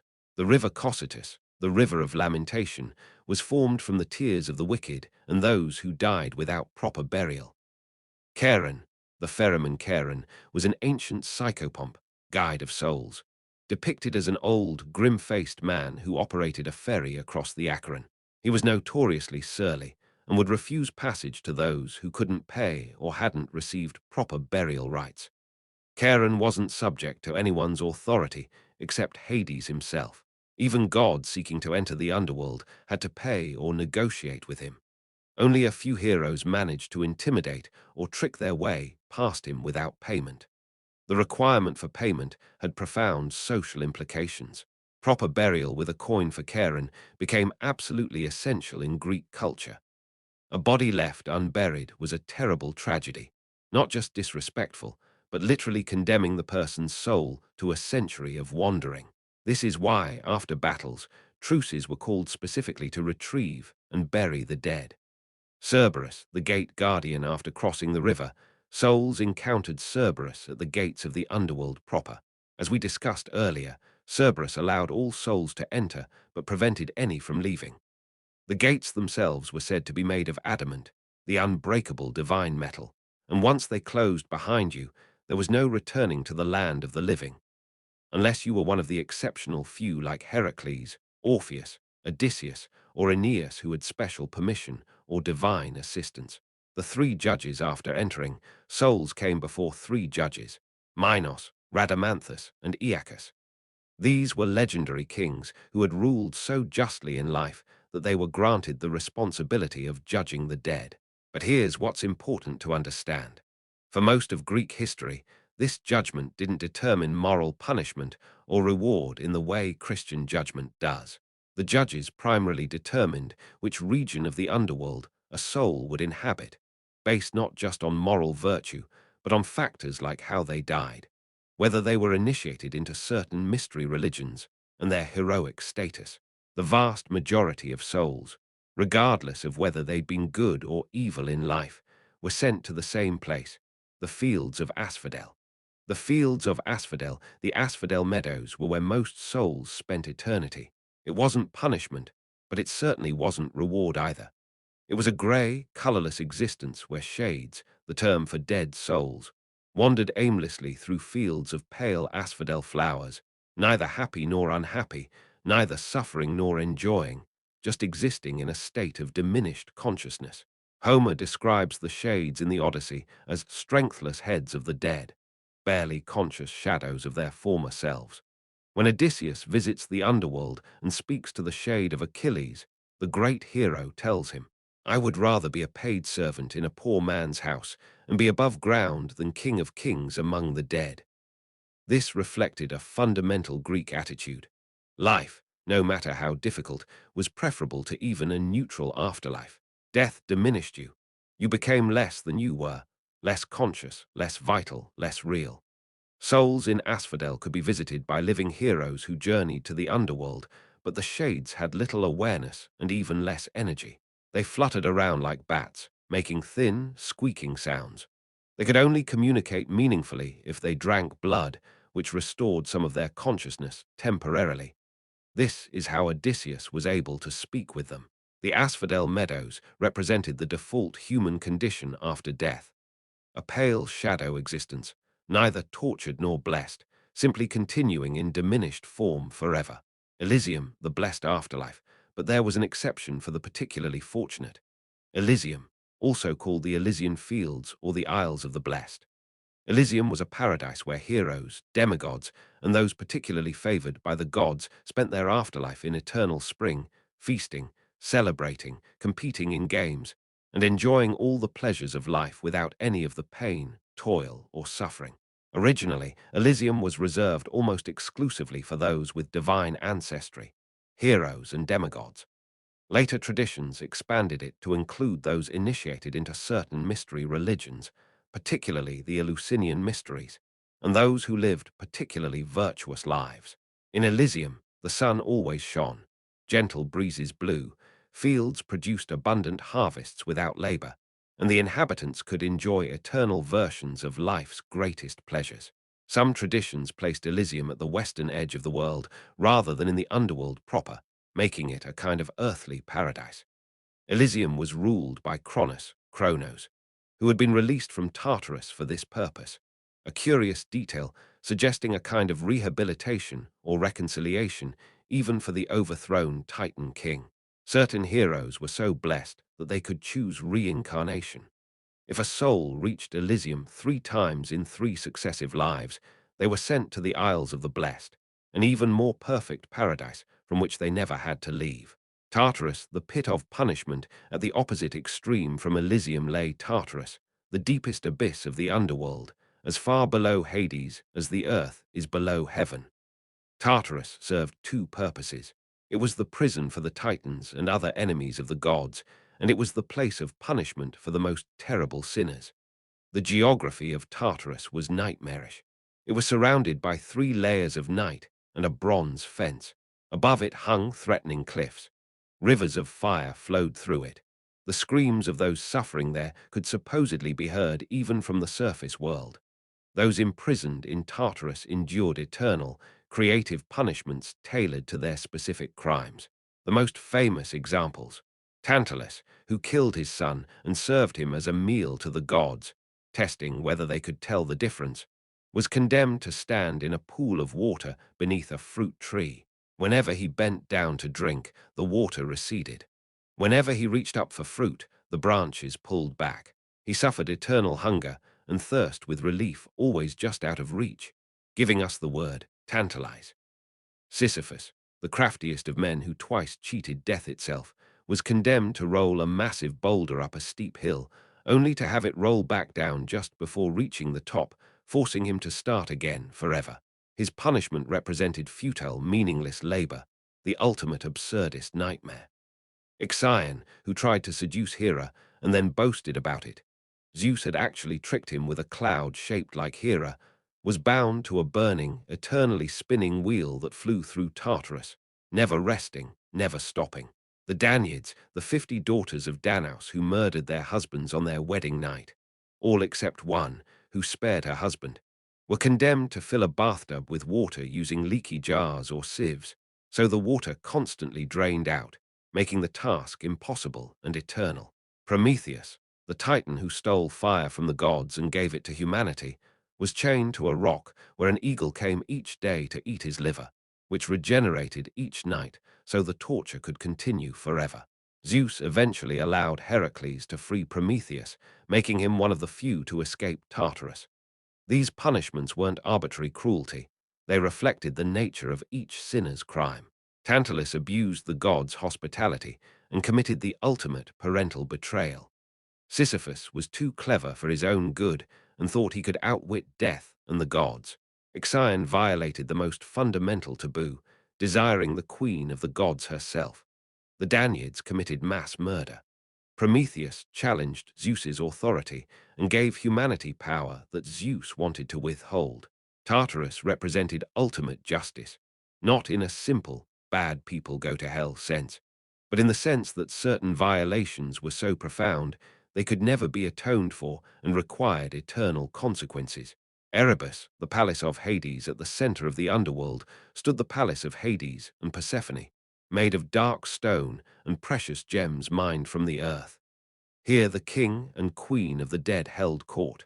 Hades himself rarely left his realm. He was stern but fair, enforcing the rules of death without particular cruelty or mercy. He was called the Hospitable One, Eubuleus, because he received all mortals eventually, a dark irony, calling the inescapable host hospitable. Hades wore the helm of darkness, which rendered him invisible and struck terror into the hearts of gods and mortals alike. He drove a chariot pulled by 4 black horses and was attended by various minor deities and spirits. Persephone, his queen, spent part of each year in the underworld and part on earth with her mother Demeter. While in the underworld, she was a powerful goddess in her own right, sometimes portrayed as even more terrible than Hades himself. She was called Praxidike, the exactor of justice, and apparently took a more active role in judgment and punishment than her husband. The palace was attended by various servants and spirits, the Erinyes, Furies, who hunted down oath-breakers and murderers, Thanatos, death personified, who claimed souls at the moment of dying, Hypnos, sleep, and the Waniroi, dreams. The mystery religions and the afterlife, the traditional Greek afterlife, with most souls wandering dimly in asphodel, wasn't particularly comforting. This is why mystery religions became so popular, particularly the Eleusinian mysteries dedicated to Demeter and Persephone. These mystery cults promised initiates special treatment in the afterlife, not necessarily the full glory of Elysium, but at least a better existence than the grey shadow life of asphodel. The exact promises are unknown, because initiates were sworn to secrecy, but they apparently provided profound comfort regarding death. The Orphic mysteries, associated with the legendary musician Orpheus, taught a doctrine of reincarnation. The soul was divine but trapped in the body, and through a series of reincarnations and purifications, it could eventually escape the cycle of rebirth and return to divine existence. The Dionysian mysteries, centered on the god Dionysus, promised their initiates would join Dionysus's eternal celebration, enjoying perpetual feasting and ecstasy. These religions represented a shift in Greek thought about the afterlife, moving from the Homeric model, where afterlife quality depended on who you were, to a model where afterlife quality could be influenced by what you did, specifically, by undergoing initiation into the mysteries. Journeys to the underworld, several living heroes made the journey to the underworld and returned, a feat called catabasis. Each journey revealed something different about death. Orpheus journeyed to reclaim his dead wife Eurydice. His music charmed Hades and Persephone, who agreed to let Eurydice return to life, but only if Orpheus could walk back to the surface without looking back at her. He failed at the last moment, turning around just before reaching the exit, and Eurydice vanished back into death forever. His story explored the limits of love, the impossibility of undoing death, and the human inability to resist doubt. Heracles descended to capture Cerberus as his final labor, proving his strength and courage by confronting death itself and returning. Odysseus visited the underworld to consult the shade of the prophet Tiresias about how to get home. His experience there showed him the diminished nature of death and made him appreciate life. Theseus and Pirithous descended with the insane goal of kidnapping Persephone so Pirithous could marry her. They were trapped in chairs of forgetfulness in Hades's palace until Heracles freed Theseus, but not Pirithous, who remained trapped forever for his hubris. Aeneas, in Virgil's Aeneid, journeyed to the underworld to speak with his father's shade and learn about Rome's future destiny. His journey included detailed descriptions of the judgment of souls and the purification process for reincarnation. These catabasis stories all shared common elements.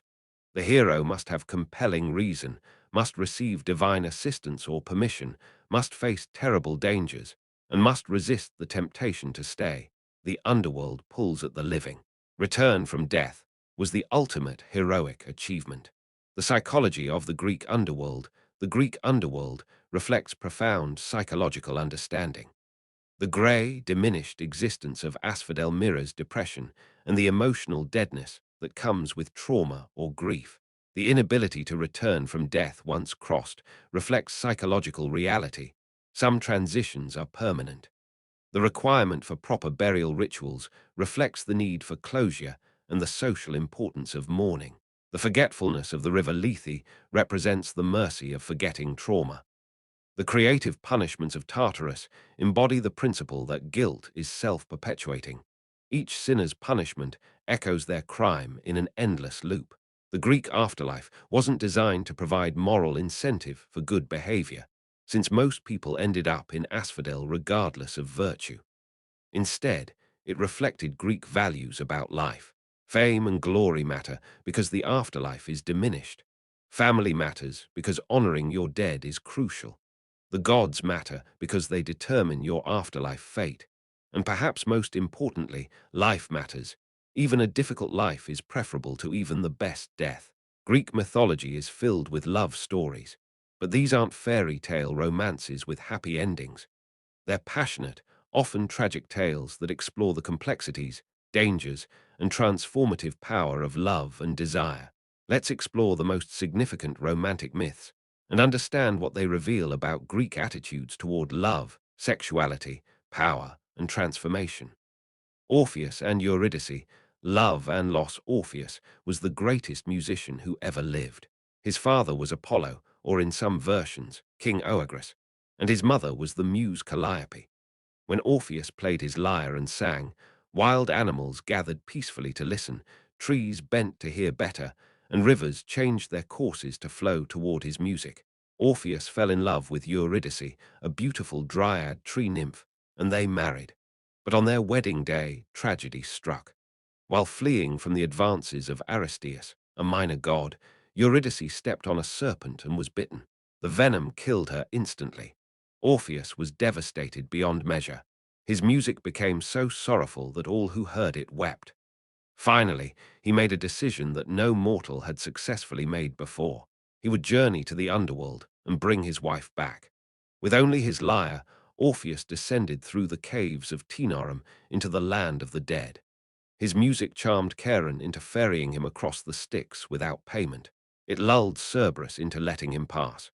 The shades of the dead followed his playing, weeping at the beauty and sorrow of his song.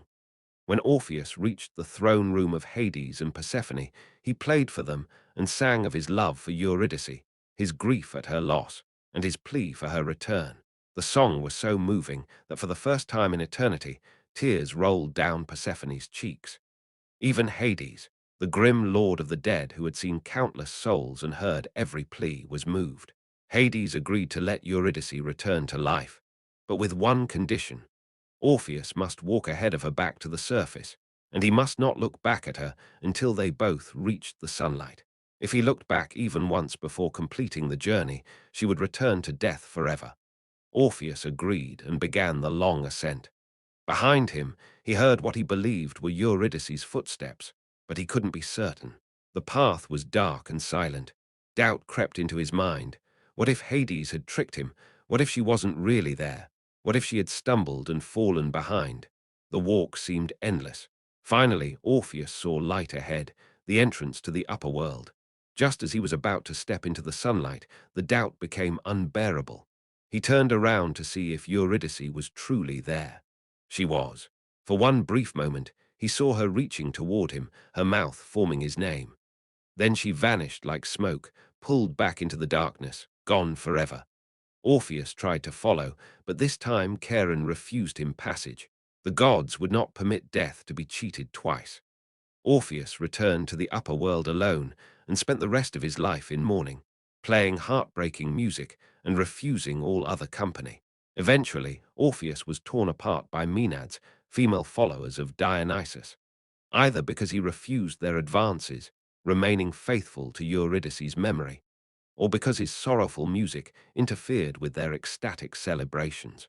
His severed head, still singing, floated down the river Hebrus to the sea, eventually washing up on the island of Lesbos, where it became an oracle. In death, Orpheus's shade finally reunited with Eurydice in the underworld, where they walk together for eternity. The myth explores the impossibility of reversing death, the self-defeating nature of doubt, the relationship between love and art, and the question: did Orpheus look back because he doubted, or because love made doubt inevitable? Perhaps looking back wasn't weakness, It was the natural consequence of love, which requires seeing the beloved. Echo and Narcissus, unrequited love. Echo was an Oread mountain nymph, known for her beautiful voice and endless chatter. She incurred Hera's wrath by talking constantly to distract the goddess, while Zeus consorted with other nymphs. As punishment, Hera cursed Echo so she could no longer speak on her own.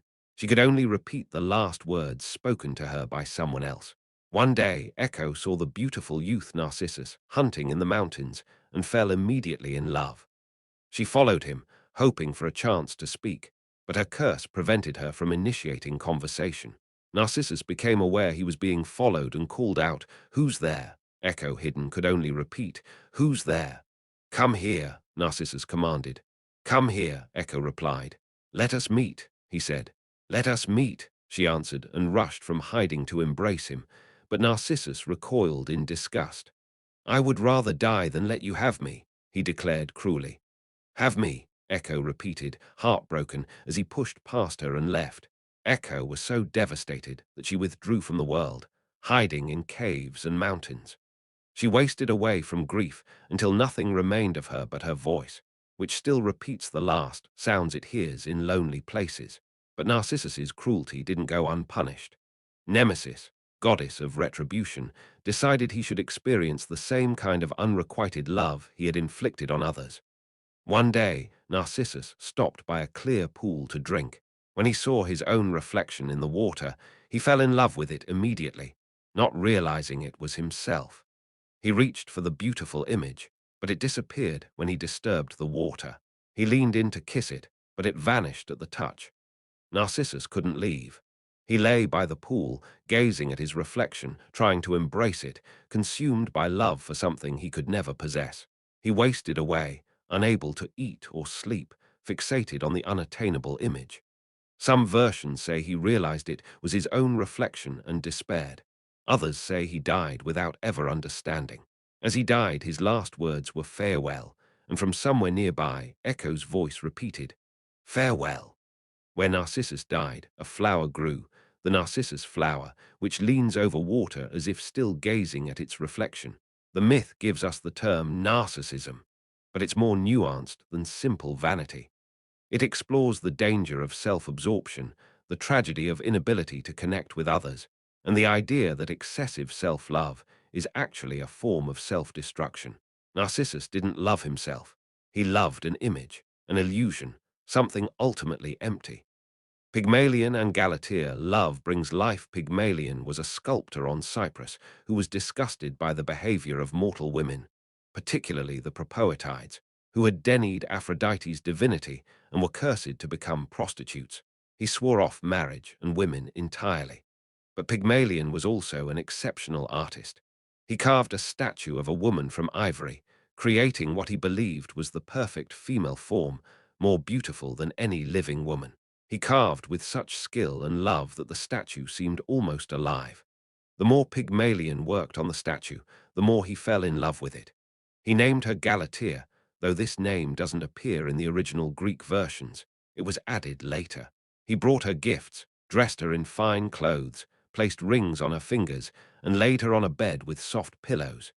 He kissed the statue and embraced it, though it remained cold and lifeless. During the festival of Aphrodite, Pygmalion went to the goddess's temple and prayed. He couldn't quite bring himself to ask for the statue to come to life. That seemed too presumptuous. Instead, he prayed for a wife, like my ivory girl.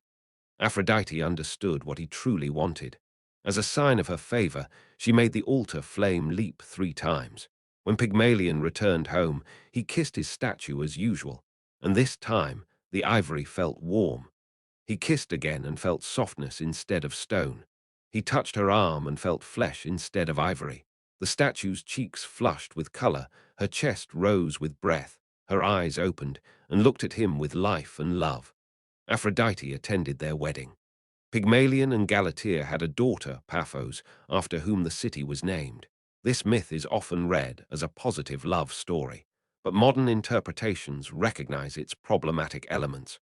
Pygmalion literally created the perfect woman to his specifications, who existed only through his desire and had no existence independent of his needs. It's a fantasy of complete control over the beloved. Yet the myth also explores the transformative power of love and art, the idea that creation and desire can bring things into being, and the relationship between artist and artwork. Apollo's Loves, the tragedy of divine desire. Apollo, despite being the god of light, reason, and civilization, had a love life marked by tragedy, transformation, and loss. Apollo and Daphne. Apollo mocked Eros, Cupid, for playing with weapons, meaning love arrows. Insulted, Eros shot Apollo with a golden arrow of desire and shot the nymph Daphne with a leaden arrow of revulsion. Apollo saw Daphne and was immediately consumed with love. He pursued her, calling out his credentials. I am the god of prophecy. I am the god of healing. I am beloved on Olympus, essentially catcalling while chasing her through the forest. Daphne, filled with revulsion by Eros's leaden arrow, fled in terror. As Apollo was about to catch her, she prayed to her father, the river god Peneus, to save her. He transformed her into a laurel tree. Apollo arrived just in time to embrace the tree. Devastated that he could never have Daphne, he declared the laurel would be his sacred tree, and wreaths of laurel would crown victors and poets forever. He could not possess her as a lover, so he possessed her as a symbol. Apollo and Hyacinthus. Hyacinthus was a beautiful Spartan prince whom Apollo loved deeply. Greek mythology includes both heterosexual and homosexual relationships without moral distinction. Apollo and Hyacinthus spent their days together, and Apollo taught the prince athletics. One day, while playing discus, Apollo threw with all his divine strength.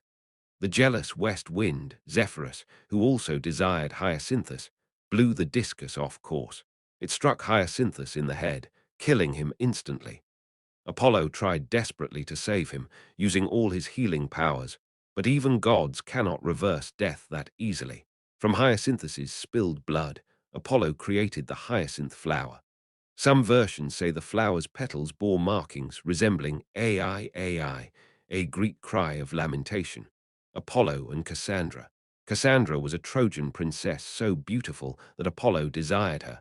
He offered her the gift of prophecy in exchange for her love. Cassandra accepted the gift, then refused to fulfill her part of the bargain. Apollo could not take back a gift once given. Divine rules prevented it. So instead, he cursed Cassandra. She would still see the future accurately, but no one would ever believe her prophecies.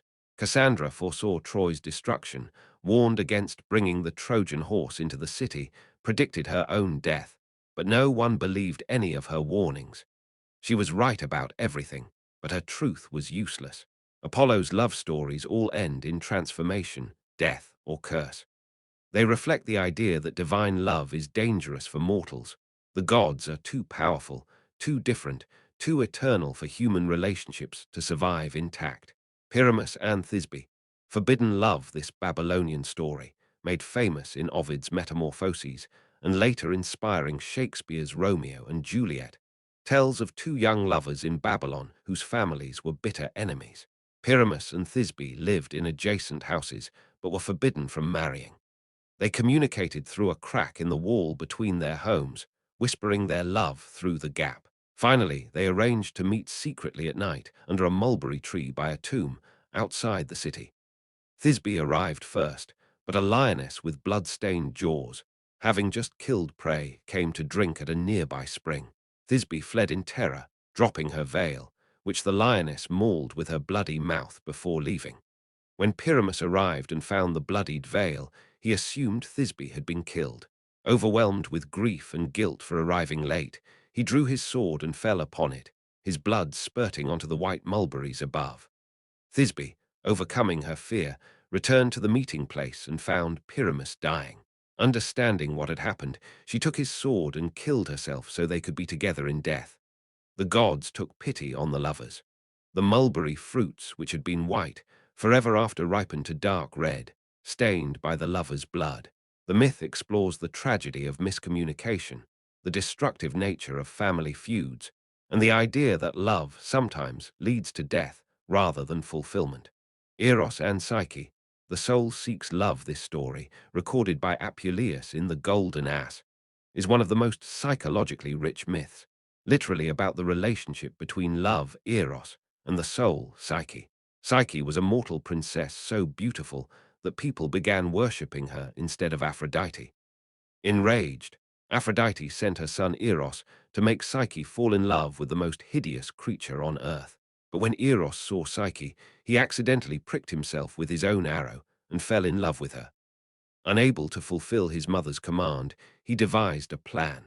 An oracle declared that Psyche must be left on a mountaintop to be claimed by a terrible monster.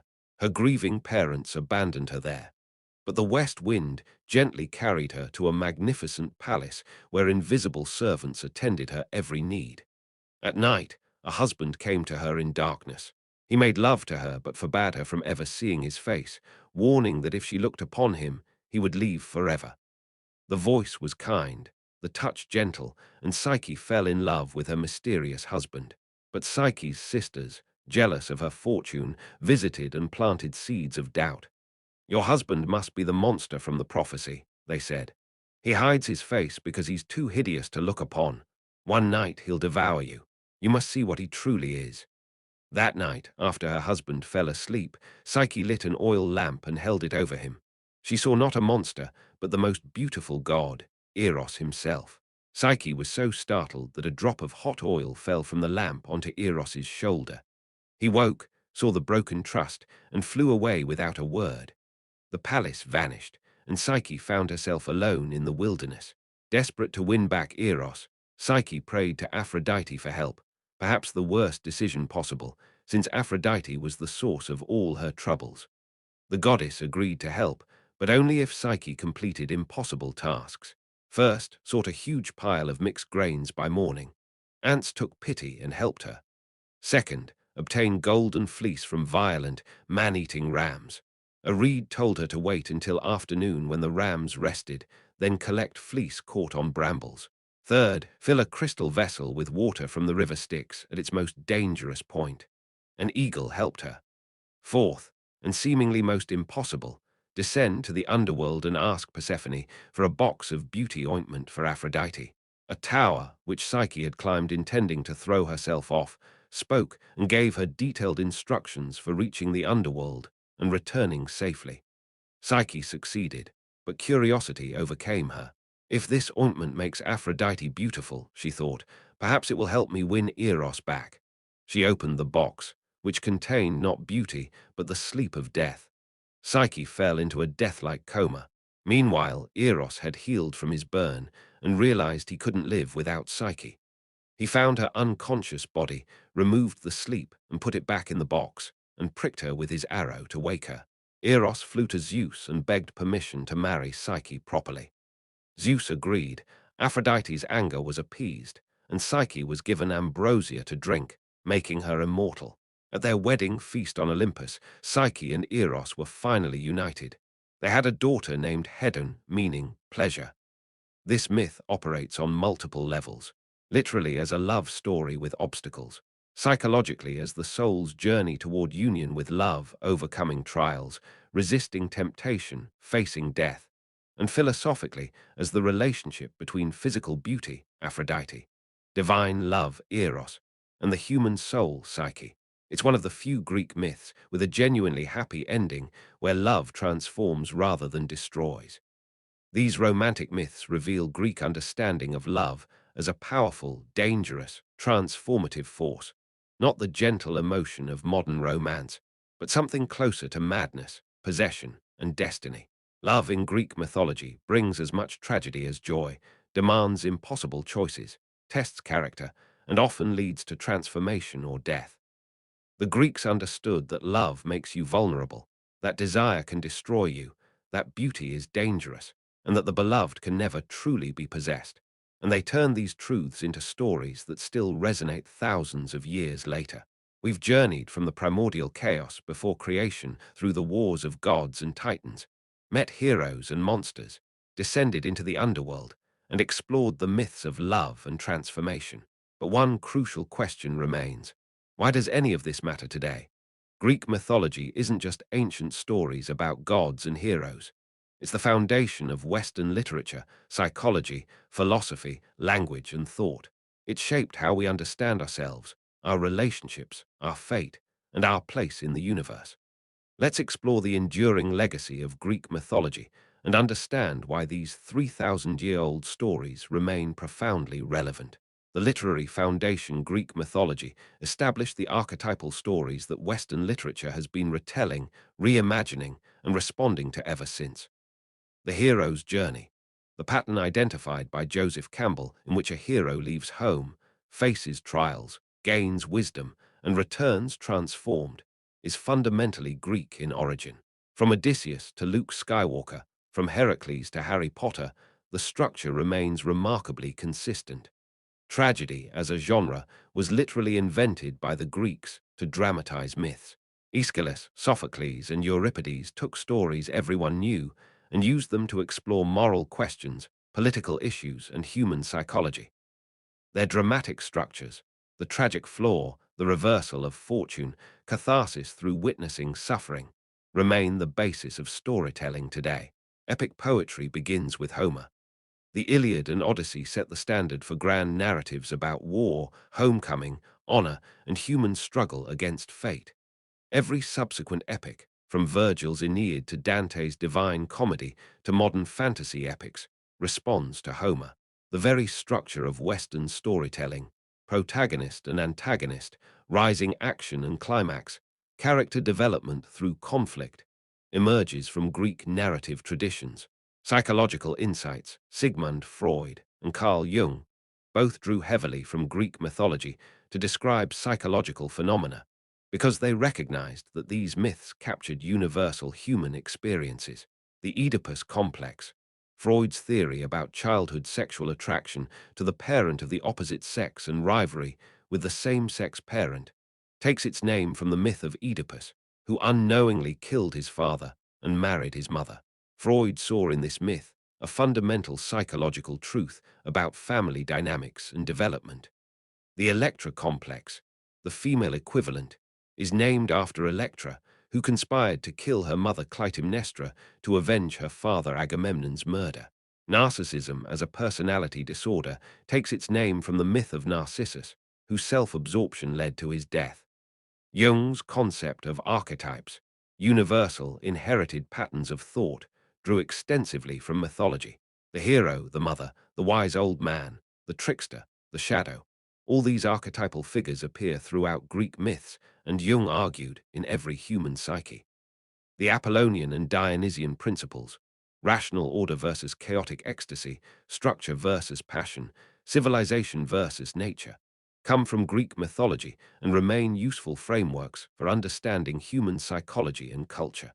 Greek myths explored concepts we now recognize as psychological truths. The self-defeating nature of prophecy avoidance, Oedipus. The destructive power of repressed desire, Phaedra. The trauma of impossible choices, Agamemnon sacrificing Iphigenia. The burden of knowledge no one believes, Cassandra. And the transformation trauma causes, the many transformation myths. The Greeks understood that humans are complex, contradictory beings driven by forces we don't fully control, an insight that remains central to psychology. Language and expressions, Greek mythology permeates the English language, providing words and expressions we use constantly, often without knowing their origins. An Achilles heel is a fatal weakness in something otherwise strong, from the only vulnerable spot on Achilles' body. A Herculean task means an extremely difficult challenge requiring great strength or effort, from Heracles' 12 labors. An odyssey is a long journey with many obstacles, from Odysseus' 10-year voyage home. A Pandora's box refers to something that seems innocent but releases unexpected troubles, from the myth of Pandora opening the jar, mistranslated as box, that contained all evils. Titanic means enormous or powerful, from the Titans who preceded the Olympian gods. A Sisyphean task is pointless, repetitive labor, from Sisyphus eternally rolling his boulder uphill. Someone with a Midas touch turns everything to gold or success, from King Midas, whose touch literally turned everything to gold. A Trojan horse is a deceptive strategy that introduces danger, from the wooden horse that led to Troy's downfall. Nemesis originally meant divine retribution, but now means an opponent or downfall. Chaos was the primordial void, now meaning disorder. Echo, siren, fury, muse, mentor, panic from the god Pan. Erotic from Eros. Hypnotic from Hypnos. Tantalize, narcissism. The list goes on. Even the planets and many constellations are named after Greco-Roman gods and myths, extending the mythology literally into the heavens. Philosophy and ethics. The Greeks used mythology to explore philosophical questions. Fate versus free will. Can you escape your destiny? Oedipus tried and failed. Is fate inevitable, or do our attempts to avoid it actually cause it to occur? This question runs through countless myths and remains philosophically unresolved. Justice and revenge. What is just punishment? Do the ends justify the means? Is revenge ever justified? The austere trilogy, Agamemnon, the libation bearers, the Eumenides, traces the cycle of revenge and its transformation into justice through law. Hubris and moderation. The Greeks valued sophrosyne, moderation, self-control, and feared hubris, excessive pride, overstepping boundaries.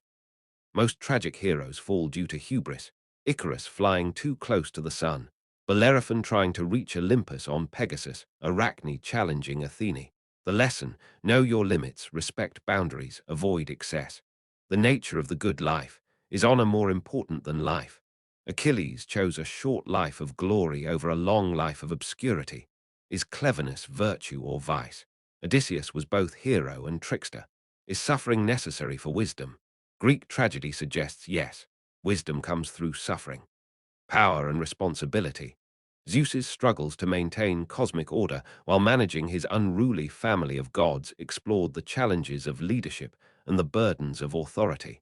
Cultural and political influence. Greek mythology shaped Western political thought and institutions. The concept of democracy emerged in Athens, the city protected by Athene, goddess of wisdom. The idea that citizens should govern themselves rather than submit to tyrants reflected the mythological pattern of younger gods, Olympians, overthrowing tyrannical elders, titans. The rule of law versus arbitrary power finds expression in Athene's establishment of the Areopagus court in Athens, transforming blood revenge into legal justice. The Republic, representative government, drew inspiration from Greek ideals, which is why the founding fathers of the United States referenced Greek and Roman models constantly. The Olympics, still the world's premier athletic competition, began as religious games honoring Zeus at Olympia, bringing together competing Greek city-states in peaceful competition. Art and aesthetics. Greek mythology established Western aesthetics, what we consider beautiful, how we represent the human form, how we structure narratives visually. The classical ideal in sculpture, the perfectly proportioned human body, exemplified by statues of Apollo, Aphrodite, and Heracles, set standards of beauty that dominated Western art for millennia and still influence contemporary aesthetics. Narrative art, telling stories through sequential images, developed through Greek pottery that depicted myths, precursor to comic books and films. Theatre architecture, with its orchestra, stage, and seating, comes directly from Greek religious festivals honoring Dionysus, where myths were performed. Symbolism and allegory in Western art draws heavily from mythology. A woman with a lamp, probably Hecate or Psyche. A man with a lightning bolt, Zeus, wings on feet, Hermes, an owl, Athene. These symbols remain immediately recognizable. Modern retellings and adaptations. Greek mythology continues to be retold and reimagined in contemporary culture. Literature. Madeline Miller's Circe and the Song of Achilles retell myths from marginalized perspectives. Margaret Atwood's The Penelopiad gives voice to Penelope.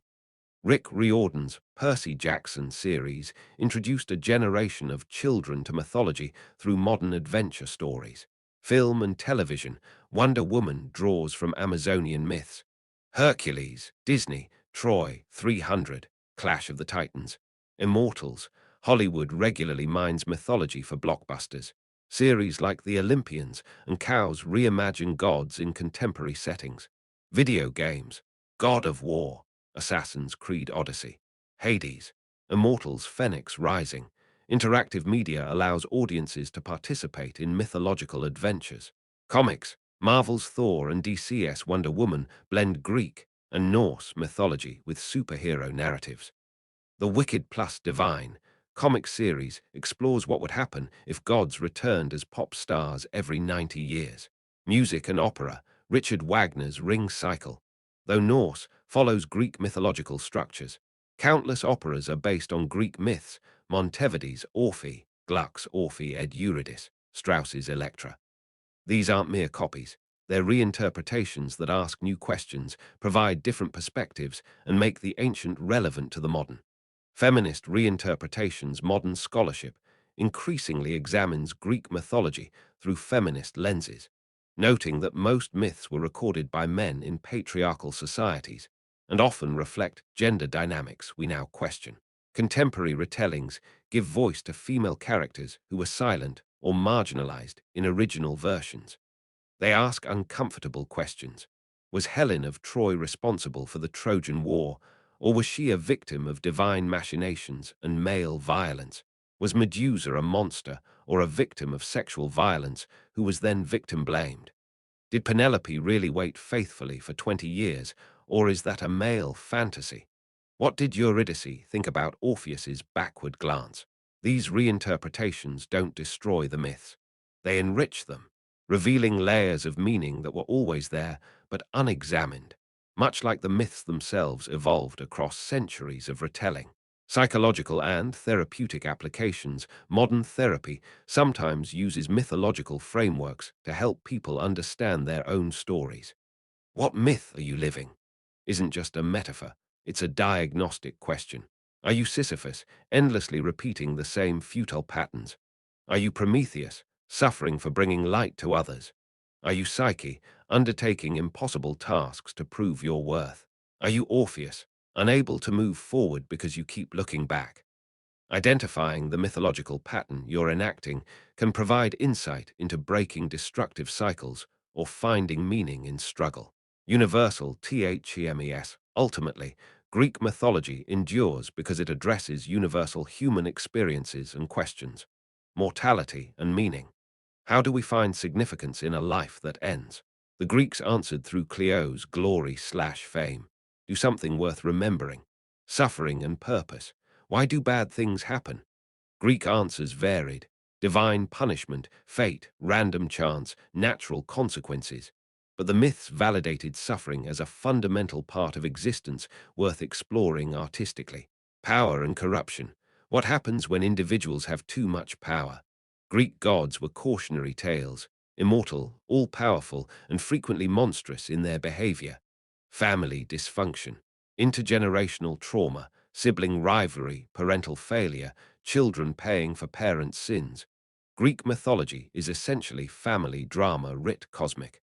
The limits of knowledge. Some things cannot be known, should not be known, or knowing them changes you irreparably. Cassandra, Oedipus, Psyche. Transformation and identity. Change is constant. People become trees, fountains, animals, constellations.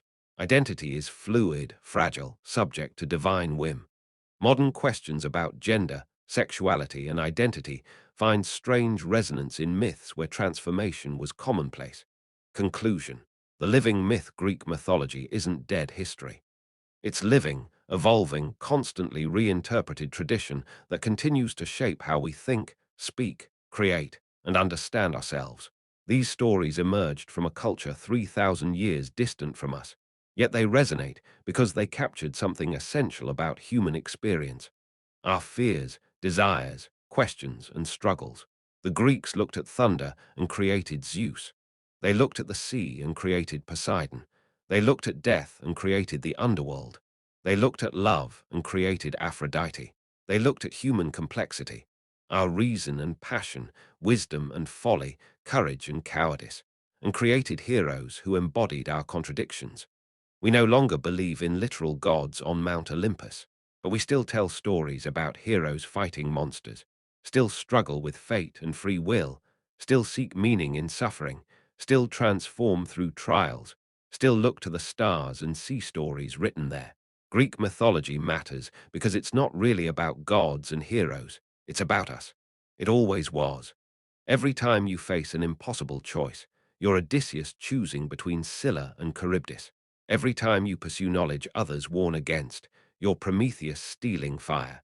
Every time you fall in love with someone or something destructive, you're Narcissus at the pool. Every time you persist despite futility, you're Sisyphus with his boulder.